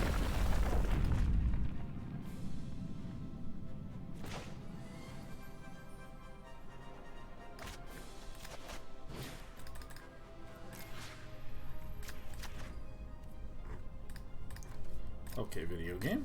Making me do some decisions. I appreciate that. I appreciate that. Alright, nice. Nice. Yes. Magic might have been mean to me. But I'm gonna be mean right back to this Magic. Okay.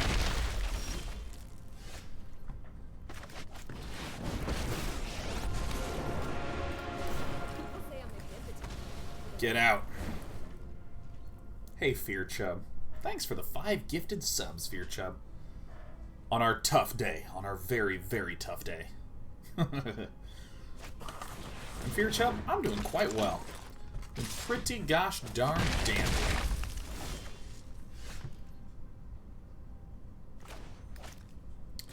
Cycle first. See what we get. Okay.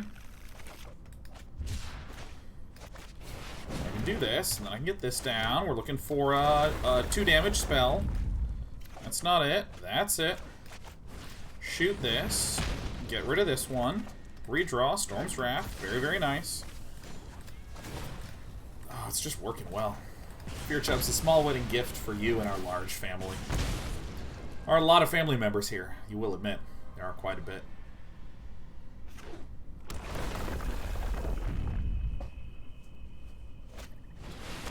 Welcome back, loser. I think I might just eat it here, man. I'm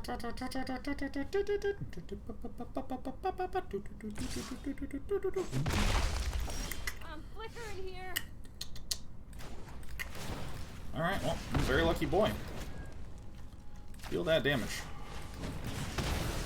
Spikefield Hazard! Oh my god, it's so good. Let's see if JS2K forgets.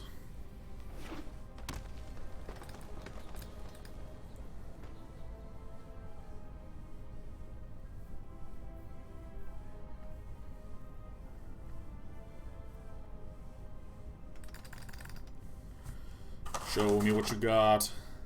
Ooh, eat this big piece of guacamole with chicken on it. Oh, yeah.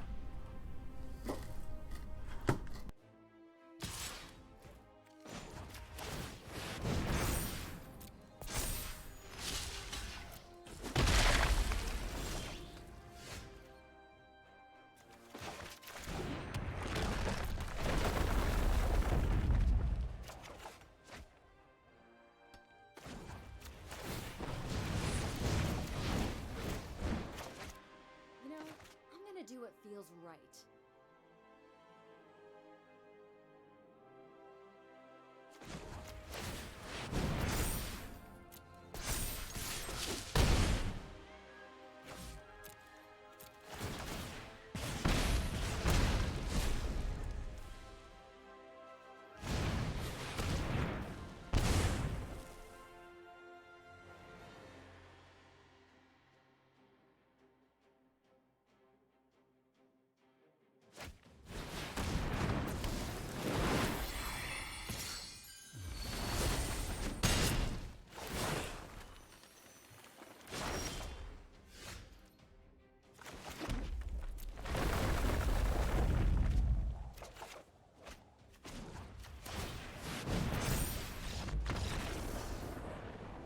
Solved the Sudoku. Alright. This is it. This is where our climb begins. This is where our climb begins.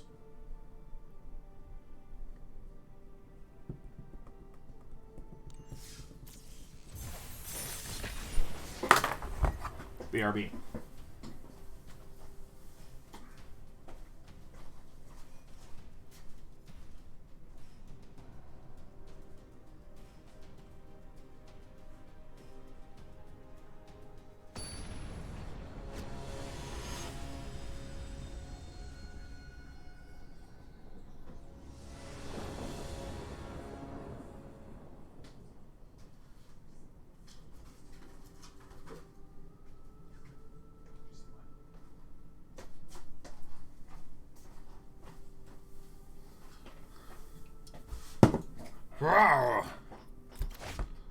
Yes, no, I have many, many pairs of these shorts. But if you want to, you can imagine that I only ever wear one pair of pants and wash them at the end of every day by hand. Okay, good. That'll do, pig. That'll do just fine.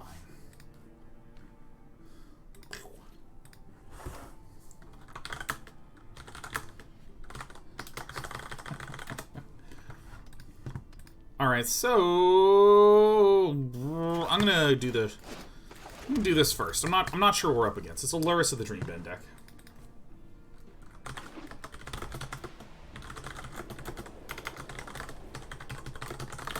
Alright, we see white. Is this an enchantments deck?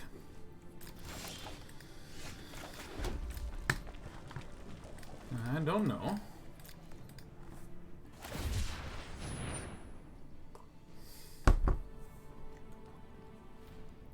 Okay. I now know what the deck is. It is a Shoota deck.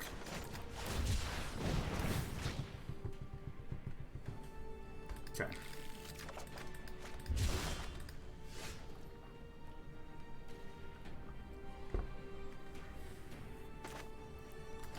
Should probably get down Valakut Exploration, yeah.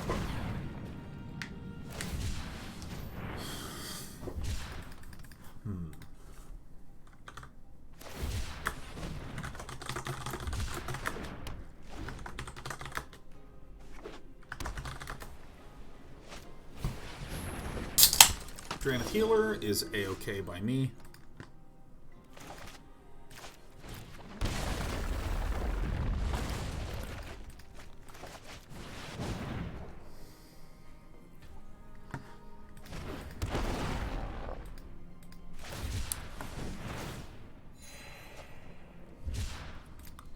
We're going to be emancipating so soon.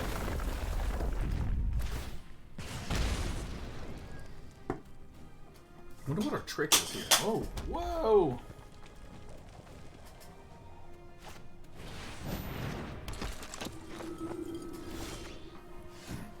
Alright, so... Well, this stinks a little bit, but I think we'll be okay.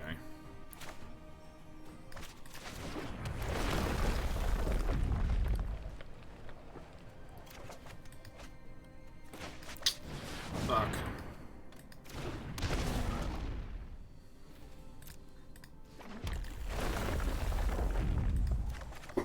Okay.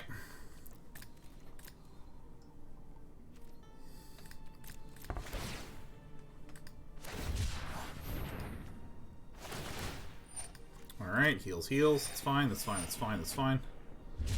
Right now, in the bin, there are 1, 2, 3, 4, 5, 6 cards recycling. Okay, so we can take 6 damage, 6 damage, 6 damage.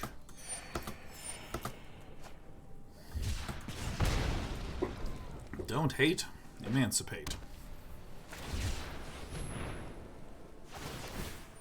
Whoosh, whoosh.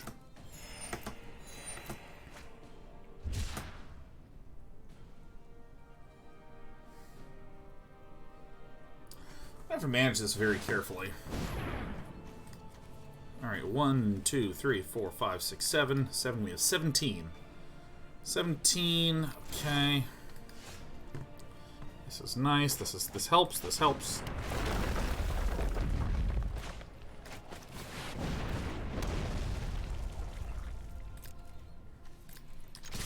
This is better for us.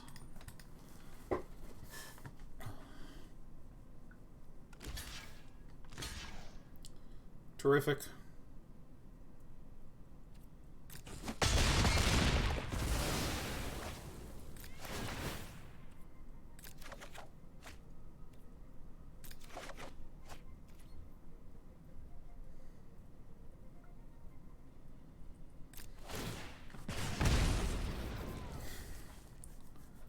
Okay.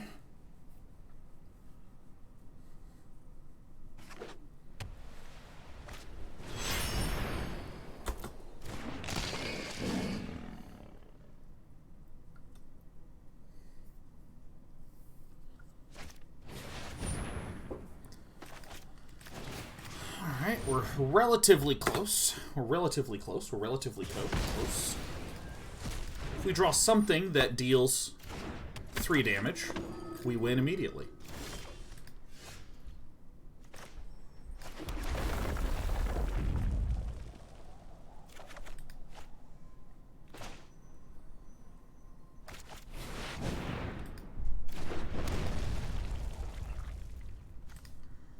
One, 2, 3, 4, 5, 6, 7, 8.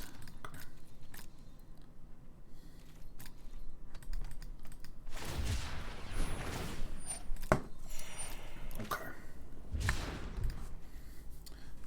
Do all of you understand that we have lethal? Do you see the lethal that we have? Do you see it?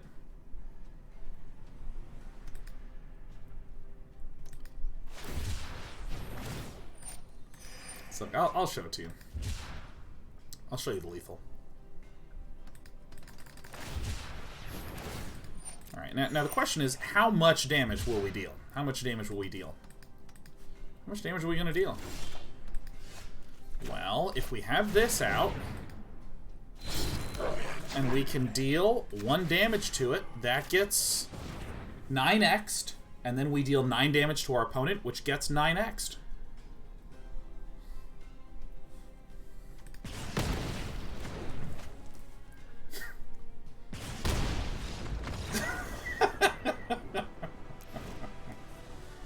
All right.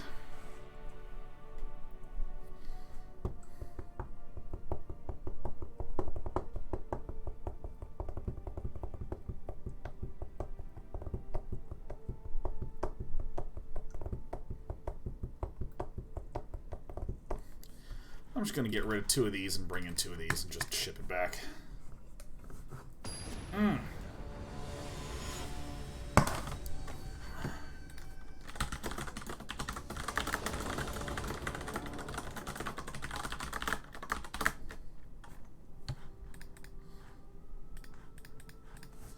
Oh, it's so good.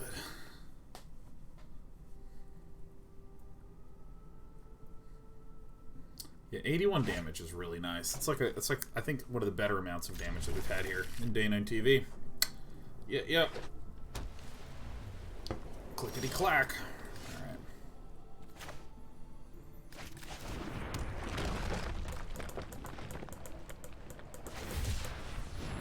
Wasn't that a nice win? Isn't that nice?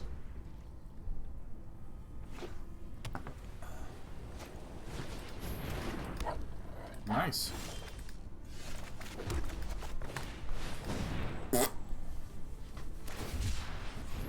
Russian Ally says, us bowling a cycling deck is totally making this day less lousy. It's really helping me a good amount process my feels. Damn.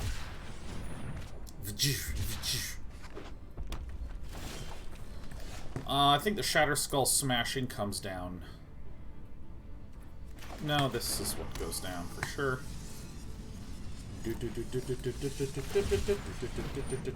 Fearchub says, do the hoodies on your site fit true size, or should I go up a size? You should ask designed by humans, and they will have a better sense of exactly how things are sized. I.e., are they vanity sizing?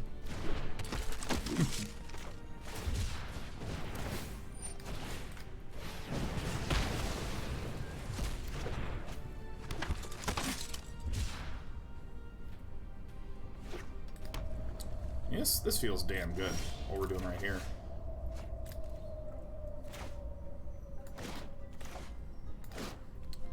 You know, I'm not going to be cute. I'm going to cycle this right away. Because this is the determination for what I do with this land.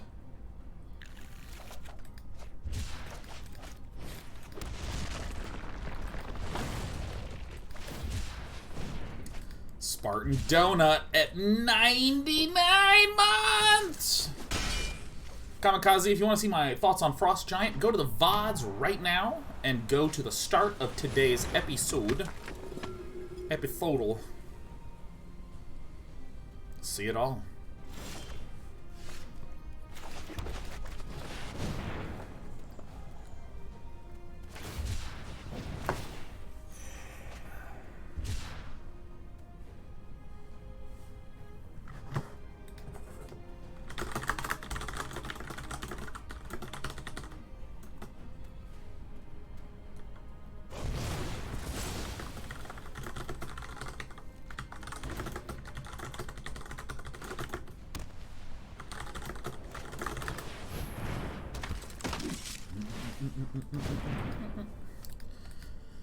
Beedledee dweedledee dweedledee dweedledee.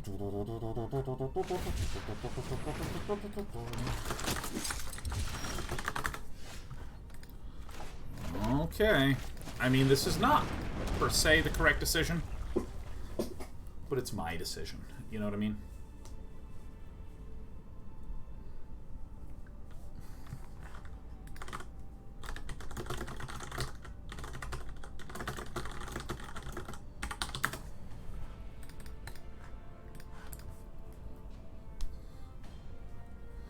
Man, I'm going to go on another walk after this. I walked in the morning, I'm going to walk in the evening. That's all I'm going to do anymore is just walk. Take all the pain from losing in Magic and walk.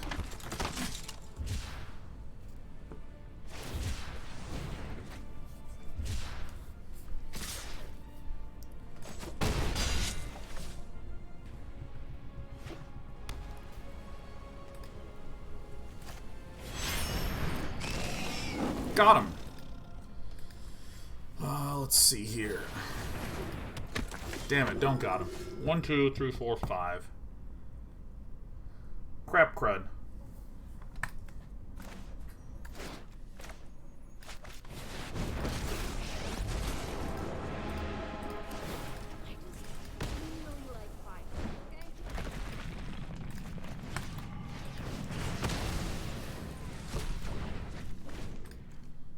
Almost at lethal, huh?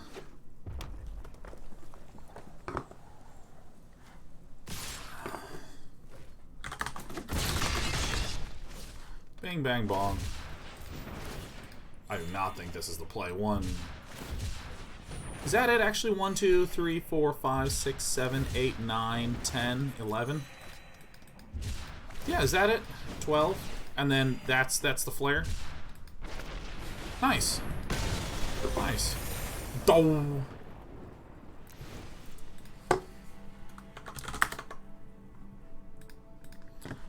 Dong. Let's see here.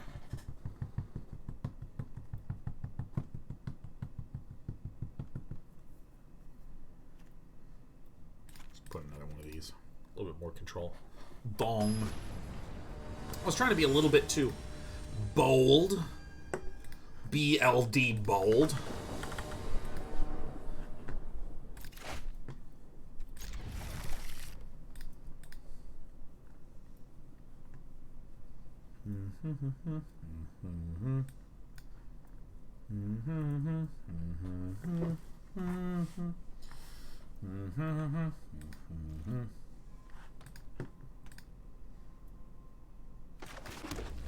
All right, let's make it work.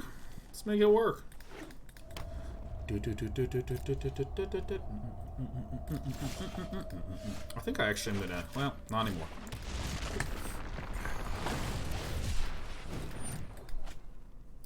Yeah, I think we're pretty fine. I mean, maybe at some point I'll run one Tormod's Crypt or something, you know. But the robbers I don't even really feel that good about.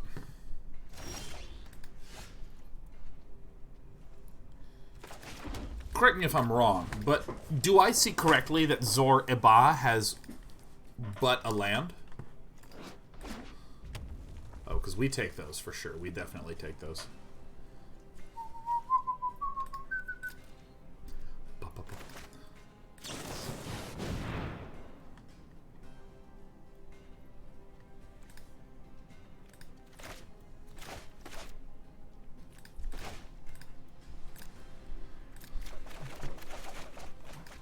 Perfect.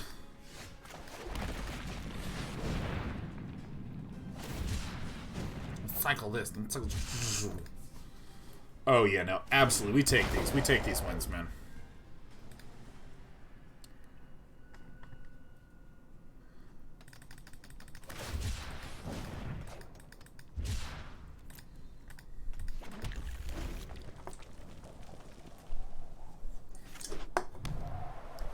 Alright, no white mana. You love to see this. Let's just bring Lurrus into the hand and discard something else, huh?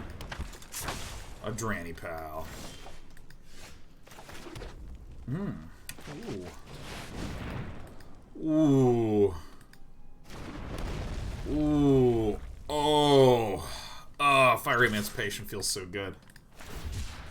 Yeah, cycle away, my friend. I mean, you're gonna want to block it. Clickety clack. Yeah, no, I'd love to. Thank you.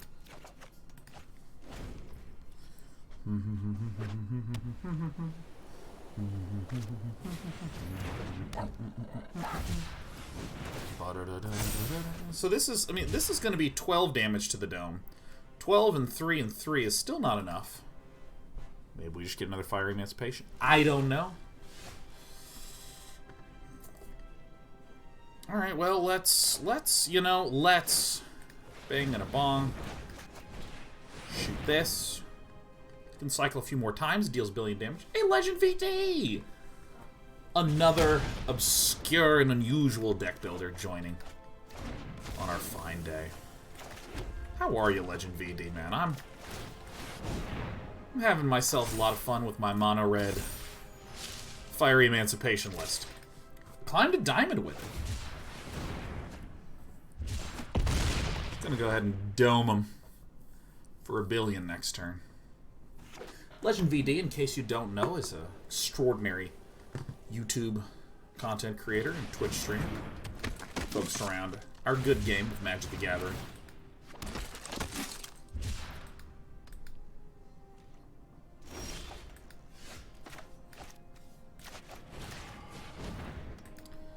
There's one.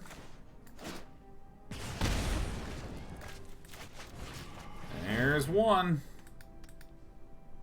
If only Crawling Barrens were red. What do you mean, Spectrum Hazard? It still gets the tripling effect. I'd like to pay the adamant amount. Adamantly, please.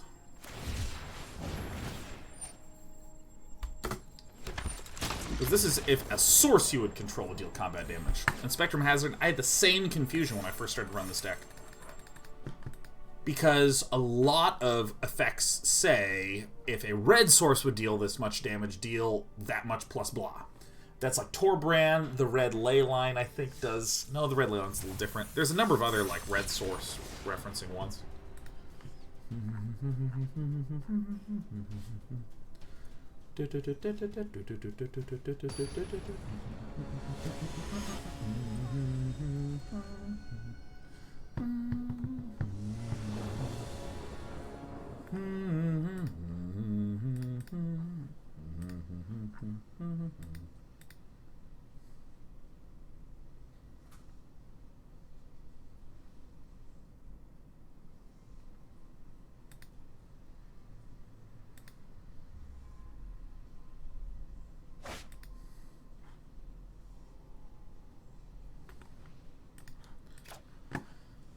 Alright, this will do just fine. Oh my god, it's a Gruel deck. Revenge. Revenge is a dish best served daily. Oh, is it a mono green jelly bean? Is that what we're up against? Alright.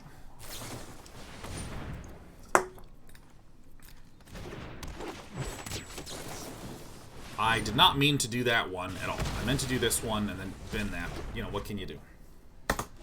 What can you do?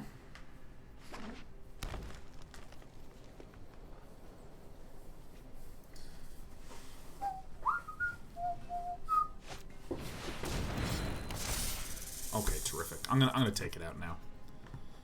And I'm probably gonna... I want to send some to the bottom, probably.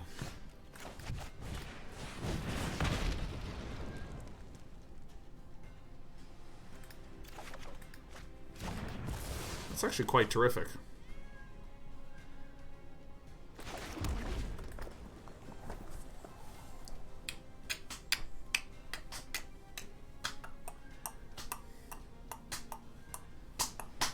Yes. One more time. I'm doing this on my turn, by the way. I'll probably just bin the Godzilla. I don't care that much.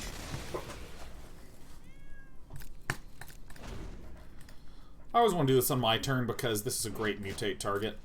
And I can kill it in the middle of mutation, but then the creature still comes down, so it's like preventing a discount, so.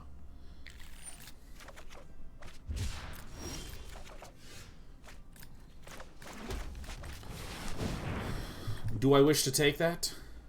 Yes. This is a matchup where I think it is fast enough that I do want to take out the Fiery Emancipations, because despite them being freaking hilarious. It's me, a Wildborn Preserver! I'm actually pretty happy about my keeping of Shatterskull Smashing here.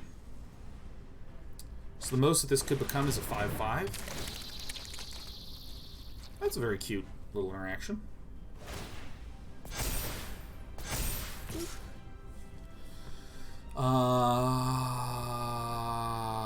No, I'll take that. I'll take that damage. If there's one thing I've learned from Seth Manfield, it's that, you know, you can always do to take more damage.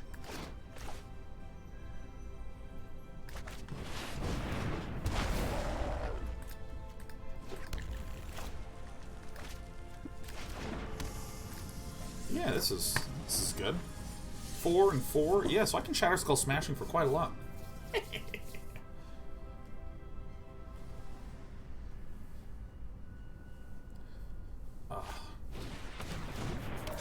Swarm Shambler, that's a good one. Now this doesn't have trample, so if I get down a Brash Taunter, then that Wildborn Preserver is a substantial liability. You know, if there's one thing I've learned from Seth Manfield, there comes a point where you want to stop taking damage, you know what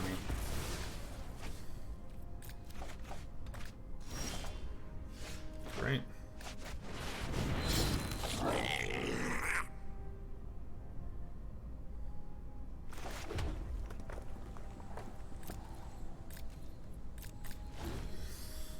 Okay.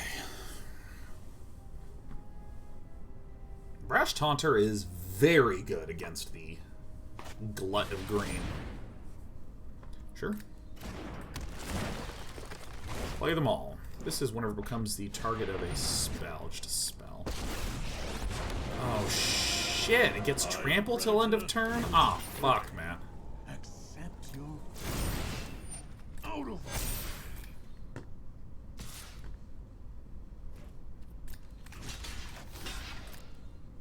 Okay. This is a real problem. This is a pickle. Bling, blang, blong. Yeah, I'll draw.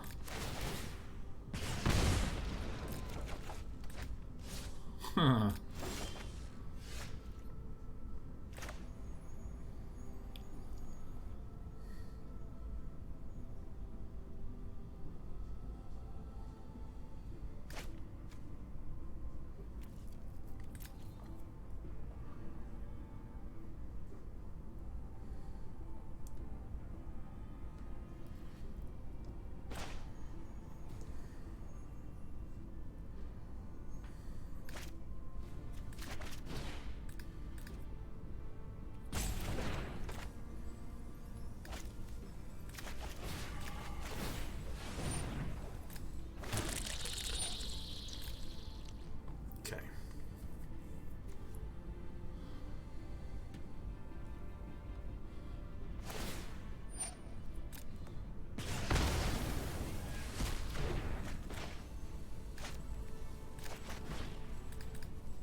Really good. Okay. I'm slightly happy to be alive again, but the problem is that this still is giving things trample. That trample is the one weakness to the Brash Taunter, which is an otherwise divine unit that has no flaws.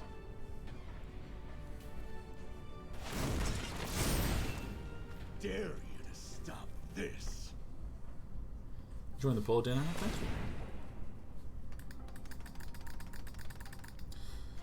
It's plausible that it was better to kill the Garruk instead of the Neshian Hornbeetle. It's plausible.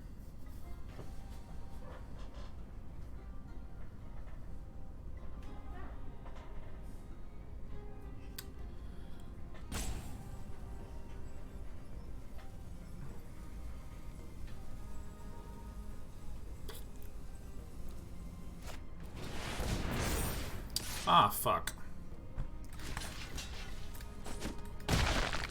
That stinks. And this doesn't give... Oh, okay.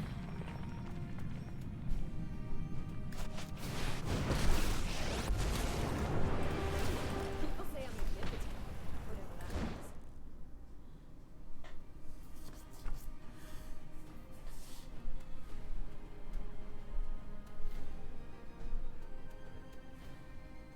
Do I want two Taunters?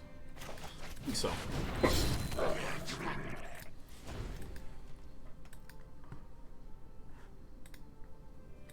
Yeah, there's an argument to be made for killing the Garruk and an argument to be made for killing the Neshian Hornbeetle. I think the one thing that's very true is it's not just an obvious, like, oh, well, clearly this. Getting Primal Mighted to 0 definitely sucks.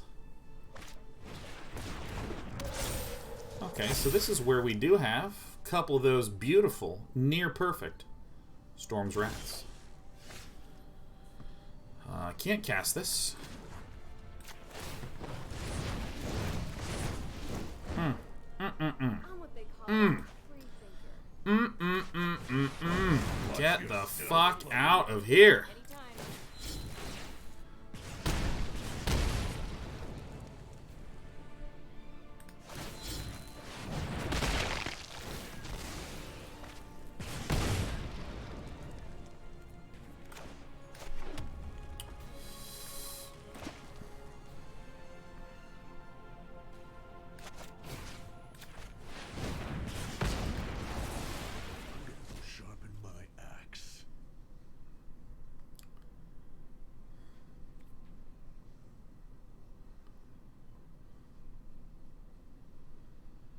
I think the only haste creature that's there is... the only haste thing that's there is the Questing Beast, which owns us anyways because we can't block. But there's also the Wildborn Preserver, which is flash, and I think that's okay. 1, 2, 3, 4, 5, 6, 7, 8, 9. Okay.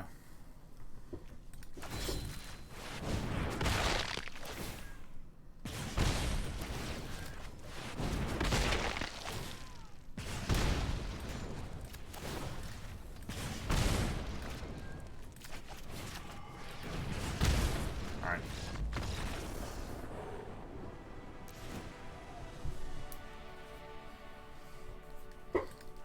Dew says missed lethal by attacking. How is that? How is that? I think we only had the 2 mana available, so that's why we attacked. We don't have enough to do the fight. It's Fiery Emancipation. I think we get out. I'm going to trim a second one of these. Definitely want these Storm's Wraths, and I definitely want these Soul Sears.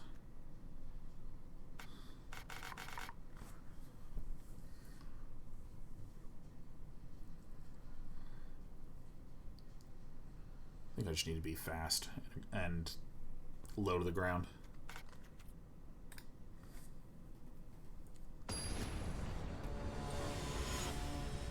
Well, I just don't quite understand that the Taunter sometimes only takes and deals 1 damage of an attack, and other times a full amount. It's trample. Trample means that you, if you trample, you assign lethal damage to the creature here, and then all the rest goes through. 1 is lethal assignment damage, so it'll only assign 1, and then the rest goes through to the face. Because face is the place, as you know.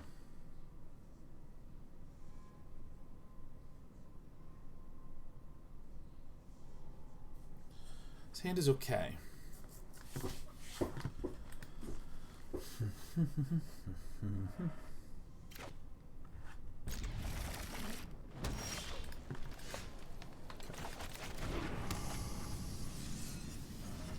The only thing that I would save the Spikefield Cave for is the Swarm Shambler.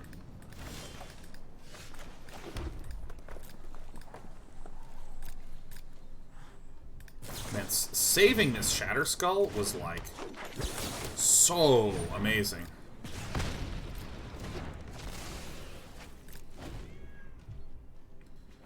I'm almost certainly going to do nothing this turn.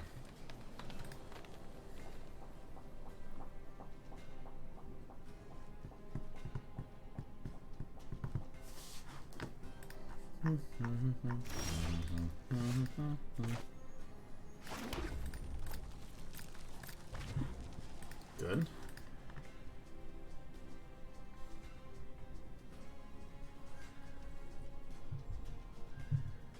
Soul Searing of Brash Taunter is just such an it move, you know?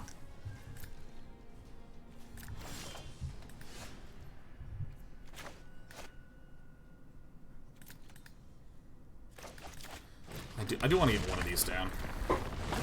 So maybe a Garruk is what comes down now?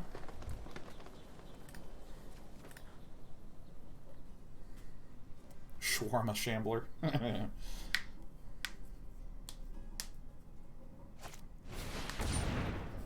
How do fights see double strike?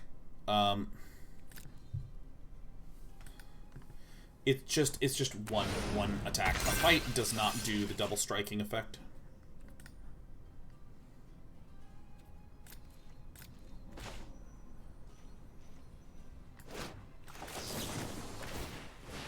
I don't know what the hell's going on here. Why did AJ Wolf not attack? I truly do not understand. Oh, this has that fucking ability? Whoops, whoops, whoops, whoops, whoops, whoops. Alright, we lost. We're lost. We completely screwed ourselves over there. That's like really bad. Oh shit. Oh fuck. Can't believe I've done this. Oh, holy shit. Alright,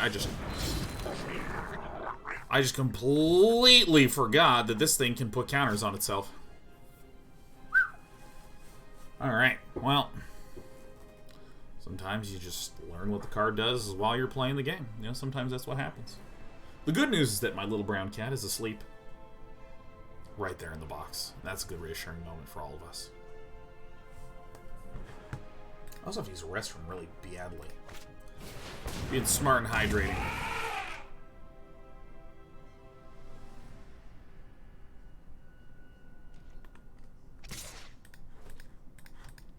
Well, may as well deal 1 damage back. Bam, there it is. Big bada boom, no problem. Play another creature, AJ. Thank you. Much appreciated. Much love.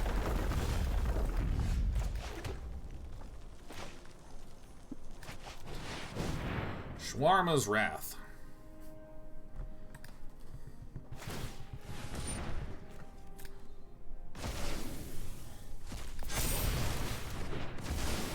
Bang.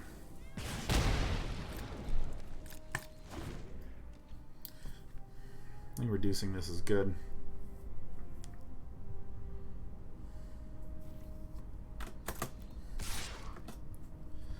Alright, look at this. 1 damage a turn back.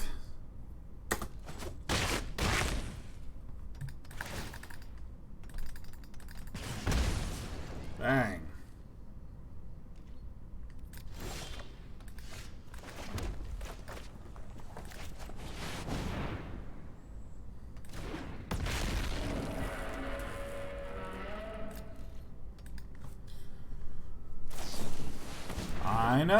I know, crazy that we were predicting that from moment one.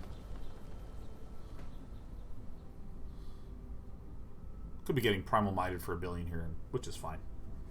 Which is fine. We made the huge blunder on not reading the unit. There it is. We lose.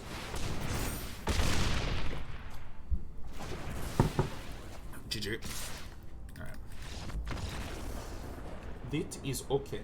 Alright, I'm going to take 1 more chomp, then I'm going to use restroom.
Bam!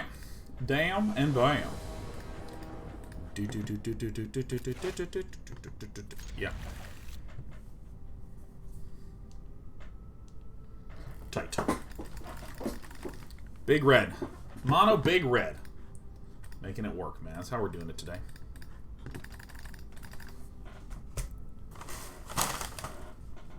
Before I get the rest of this garbage out. Put this garbage out later.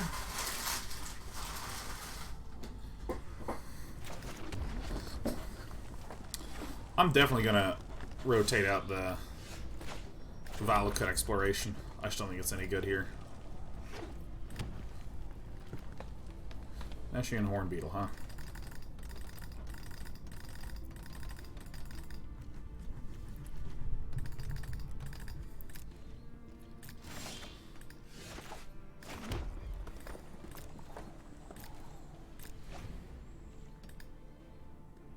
What? Yeah, I don't give a shit about that. That's terrific. Oh my god, yeah. Holy crap, yeah. Oh my god, awesome. Alright, we win. We got this one in the bag. Woo! Giving it momentum. And for what? For what reason? Why? Be more constructive with your feedback.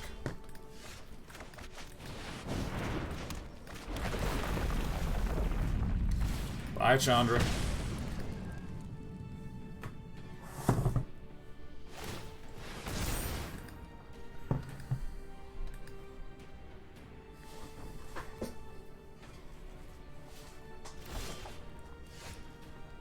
What is happening to our opponent?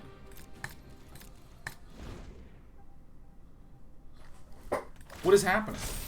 My opponent has made just like, it's just chains of errors.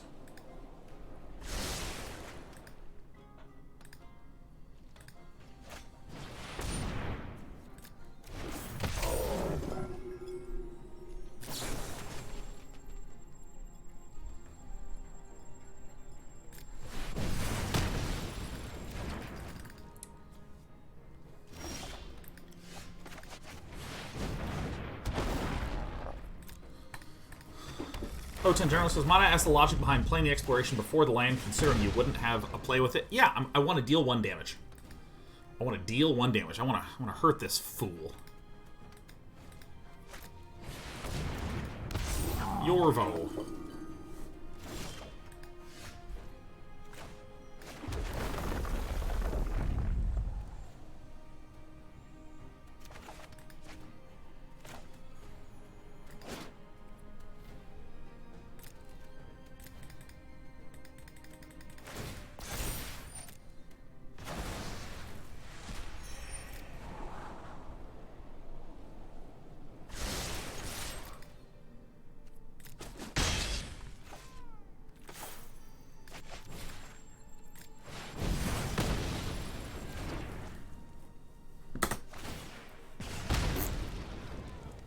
Well, the journal says, I guess I just didn't value the 1 damage highly enough. It's basically, do you want to deal 1 damage or not deal 1 damage? That's the entire choice, you know. My opponent is so screwed! What? Why are there Maze Mind tomes in here? What? Yeah, I mean, the choice is deal 1 damage or don't deal 1 damage. I mean, that's just the entire choice, yeah. All right, let's get some juice going here.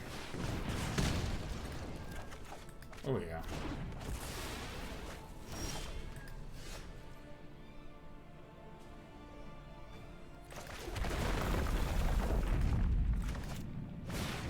Oh yeah. That's the business. That's the business right there. Yeah, because I mean, if we waste a card, it's basically like deleting the bottom card of our deck. So yeah. Apo Koala, honor is for the Gauntlet 2.0, which is coming before the end of the year. All right. I have the play.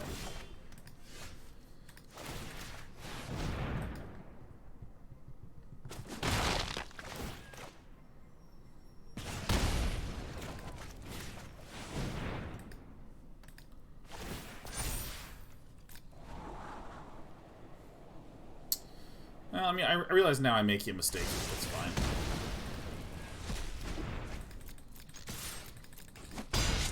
Hold on to that Spikefield Hazard.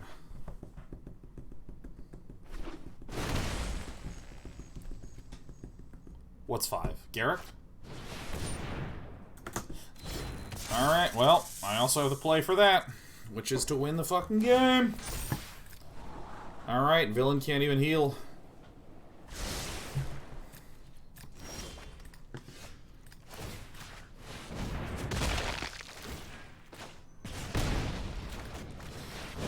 My deck is awesome!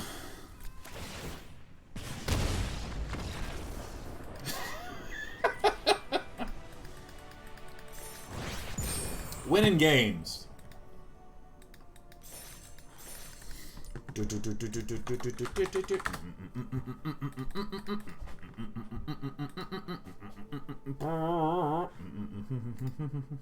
I think that my opponent probably has just like a pair of Maze Mind Tomes in the sideboard.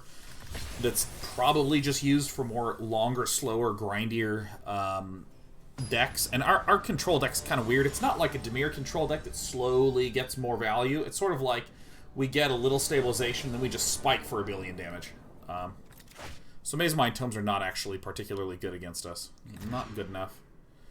Literally no lands. Okay. We run a 26 land deck. What can you do? Yeah, Rain, this is a homebrew for sure.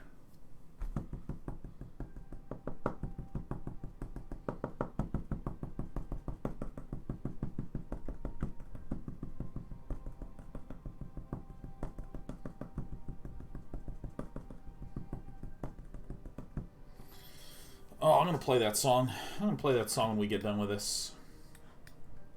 Let's mute ya, and... I've had that song, like, stuck in my head. I listened to it last night. It was really good. Cyber City A.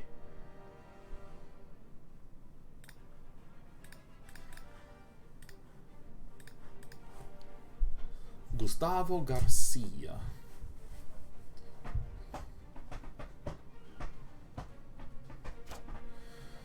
Alright, chucking it back. Alright, that'll do fine. Goodbye. Probably goodbye. Alright, figured it out. Everything enters tapped. Now, again, I pose the following question to you. What do we play on Friday? I can't believe I'm going to say this. I think I'm actually going to play Kid Chameleon on Friday. I'm going to see if it works. I should probably do that first.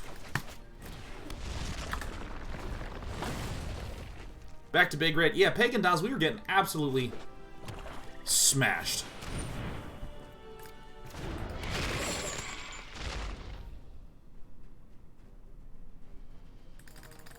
AoE 3. You know, here's the thing.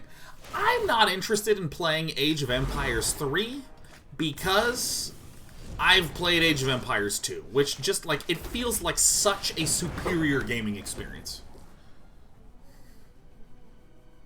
More Baldur's Gate 3. I'm in the mood for something action-y, you know? I don't know why. I want to do something new. I want to do something fresh. Something brand-ass new. Something BAN.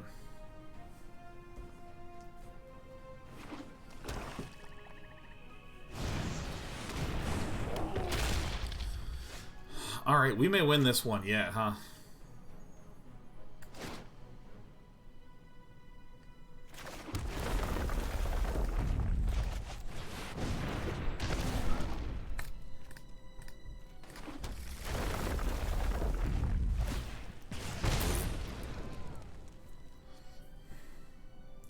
Five lander against a deck that makes us discard. And I think we're navigating it admirably.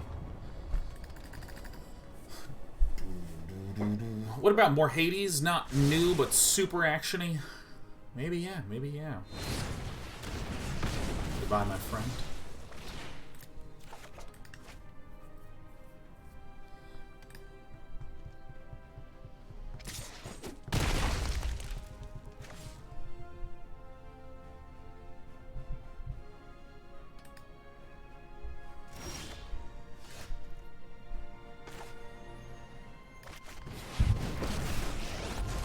I mean, I gotta do this. I gotta just keep the land flowing, you know? Now or never. Fuck you. I mean, I'm taking some substantial risks because we were at a 5-lander, you know?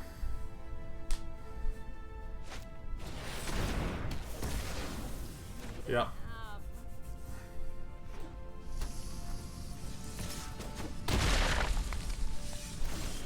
We have essentially no dead draws. We can get Godzilla now. That'd be pretty funny. Alright. I'm going to do this to try to remove this. I can be a little reckless. So what?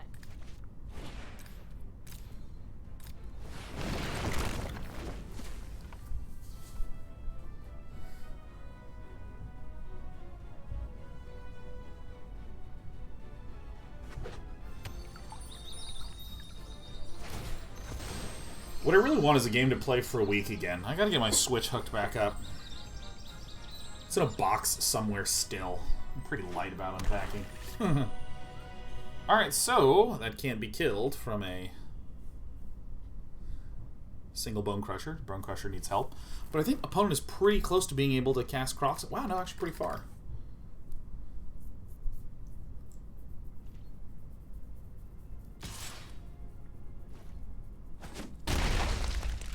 Maybe my opponent is completely abandoned doing it. Or maybe Gustavo Garcia has a way to kill me. Okay.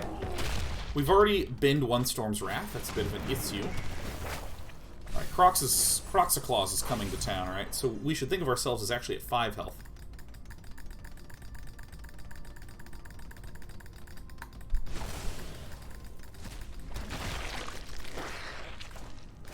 See what this is first. That sucks. So we gotta do this.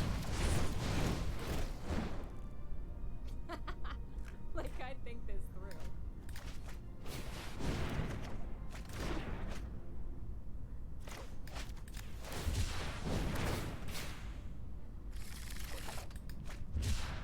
Fuck.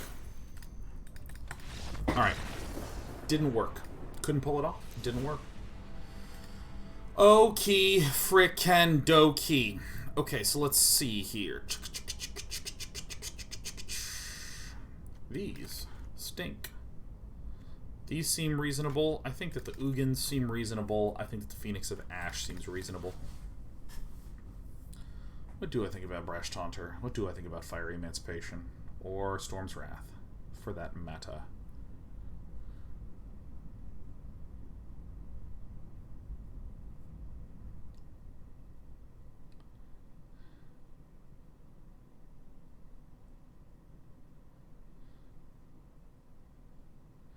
I think being able to deal 3 damage is valuable. Being able to deal 2 damage is not. Being able to sweep is... eh. I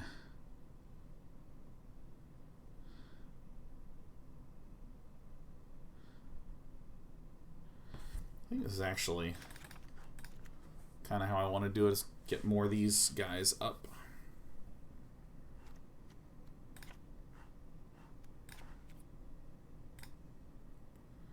I think this is a grindier matchup. Crusader Kings, I feel like, is a game that I need, like, several days to learn, and then I can play it.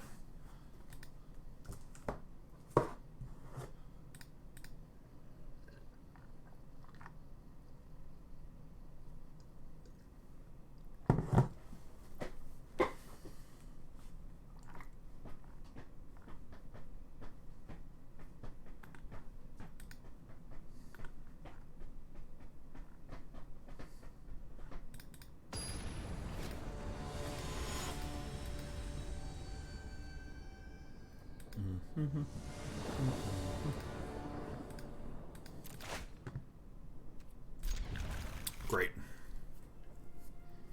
Really terrific. Okay. So I'll probably go land, then Shatterskull on 3. No, I think I want a Shatterskull right now, because I'd like to Phoenix of Ash turn 3.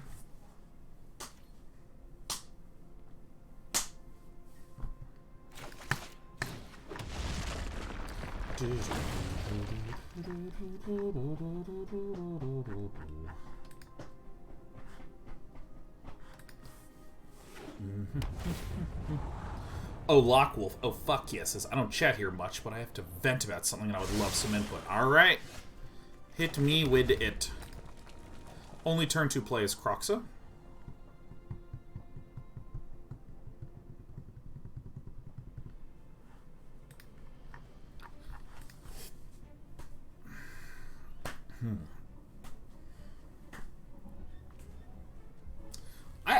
I'm just fixated on Kid Chameleon. I don't know why. I'm like obsessed with thinking about that damn game as of late, man. Skyclave Shade. Okay, we do have ways to deal with this, and this is an interesting choice from Villain to include this puppy. Skyclave Shade has become sort of like the anti-control sideboard card, because it's a 3/1 that you can cast from your graveyard when you play land. I think I really should play Kid Chameleon. I think I really should. Maybe that game will drive me insane. Maybe I will literally go mad. Traditional Sega Genesis.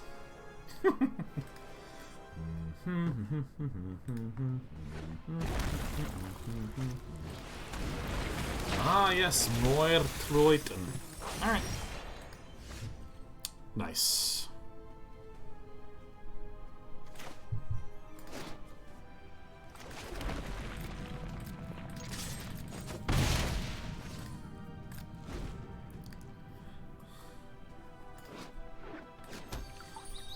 Okay.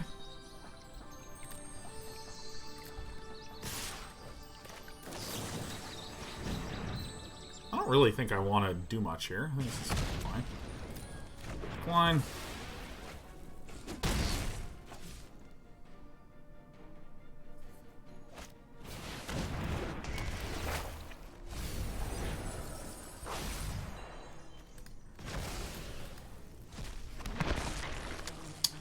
Maybe we got a defensive Phoenix time here, huh? Yeah.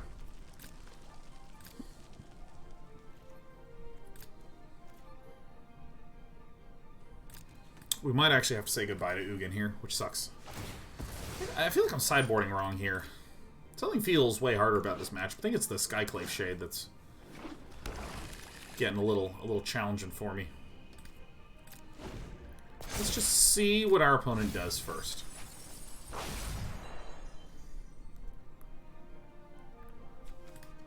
Obviously, this is enough to cast Kroxa.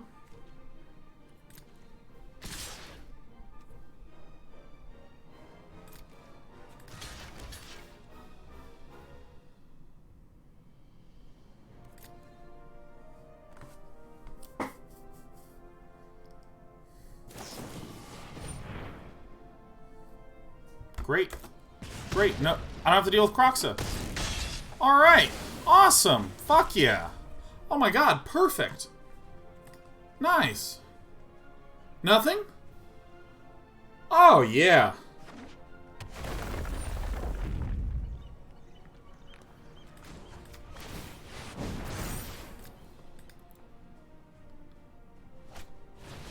Wait, I thought my opponent already played a thing this turn. That's fine.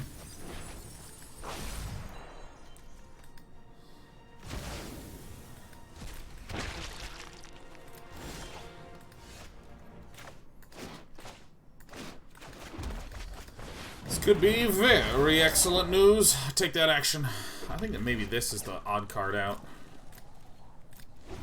Storm's Wrath. Some feels weird about it. Some feels weird about it.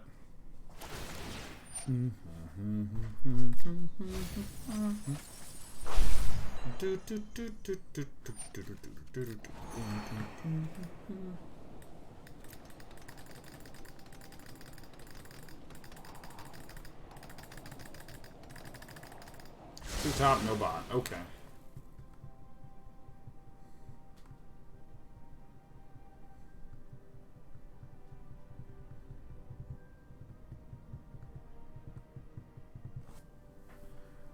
Yeah, Storm's Wrath, I think, is a great card to have in the main, in the side, in some mixture.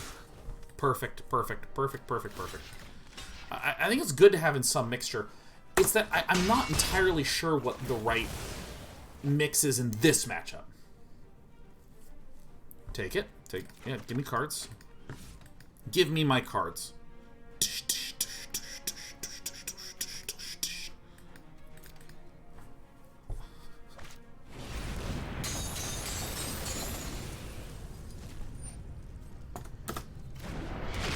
Like right here, I think I get rid of this one, huh?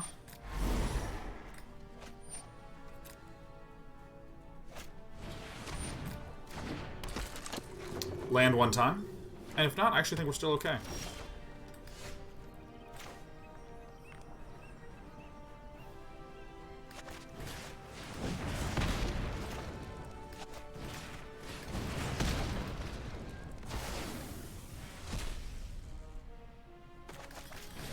I really would have liked that land. Alright, Phoenix time. Get ready to block a block a block.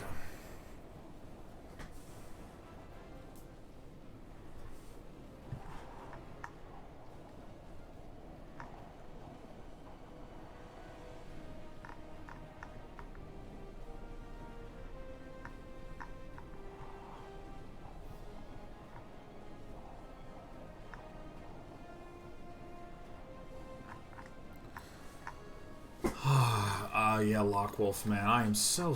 That sounds so stressful. You know, I know there's a lot of people here that have been, you know, due to their work situations, are exposed to essentially, however the hell, they're, Alright,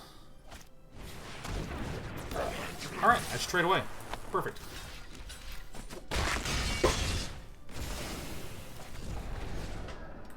They're just dealing with effectively whatever mood okay, well this is... We know what to do here. Yeah, they're sort of at the whims of if the people they're dealing with are willing to take the health concerns into account. And I mean, it's just, it's a nightmare. I hope you're just able to do the best you can to, like, you know, disinfect. Keep your mask on. All the good stuff. I have a family member who literally is a medical worker and hasn't gotten sick. Literally is around COVID patients all the time. All the time. And is actually totally okay.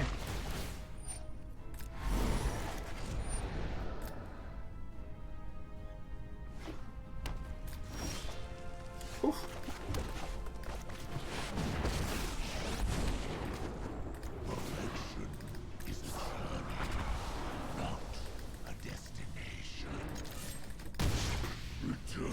So. To the essence of the multi. Michael says, yeah, I do all the issues. I just can't imagine what folks deal with. I think it's just tough. I think it's just one of these things that's tough for a lot of people. Okay, let's do this. Boink. Take the action, yep. Shoot this here. I will destroy if I must. I mean, I'm not hiding anything from anyone. I'm just gonna do this. And then we're gonna hit decline.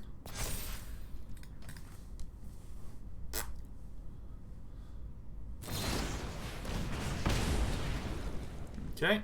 And villain is hoping to just draw.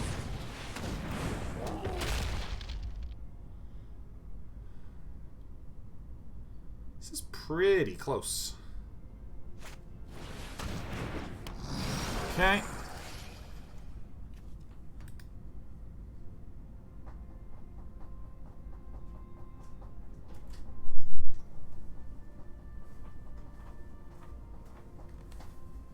Oh, I'll be out to eat it with you in a sec. I'll just be done with this game. I think this is the play. Do not ignore my draconic talents. I think it's like this.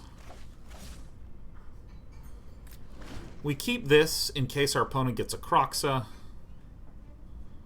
We turn on the Crawling Barrens, and this is the best we can do. This is the best we can do.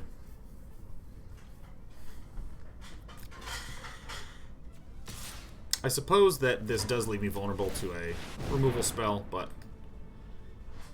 I think I'm pretty on the verge of death anyways. Oh, it looks like our opponent does have a removal spell. Oh. Okay, we got slow rolled. Alright, well, that's okay. We had a successful run at the very end. But on Thursday, we're going to be doing more drafts. Tomorrow is Dota 2 with Coach Purge. And I actually don't have an insanely busy morning next morning, finally, which is wonderful. Yeah, I don't think that's that surprising or painfully bad. I think that there's some sideboarding that I think I can do that can improve our chances. The little exile-y guy is pretty good and pretty interesting. With that, I'm going to go because I want to eat dinner. And I'll see you tomorrow for Dota. Bye, bye, bye.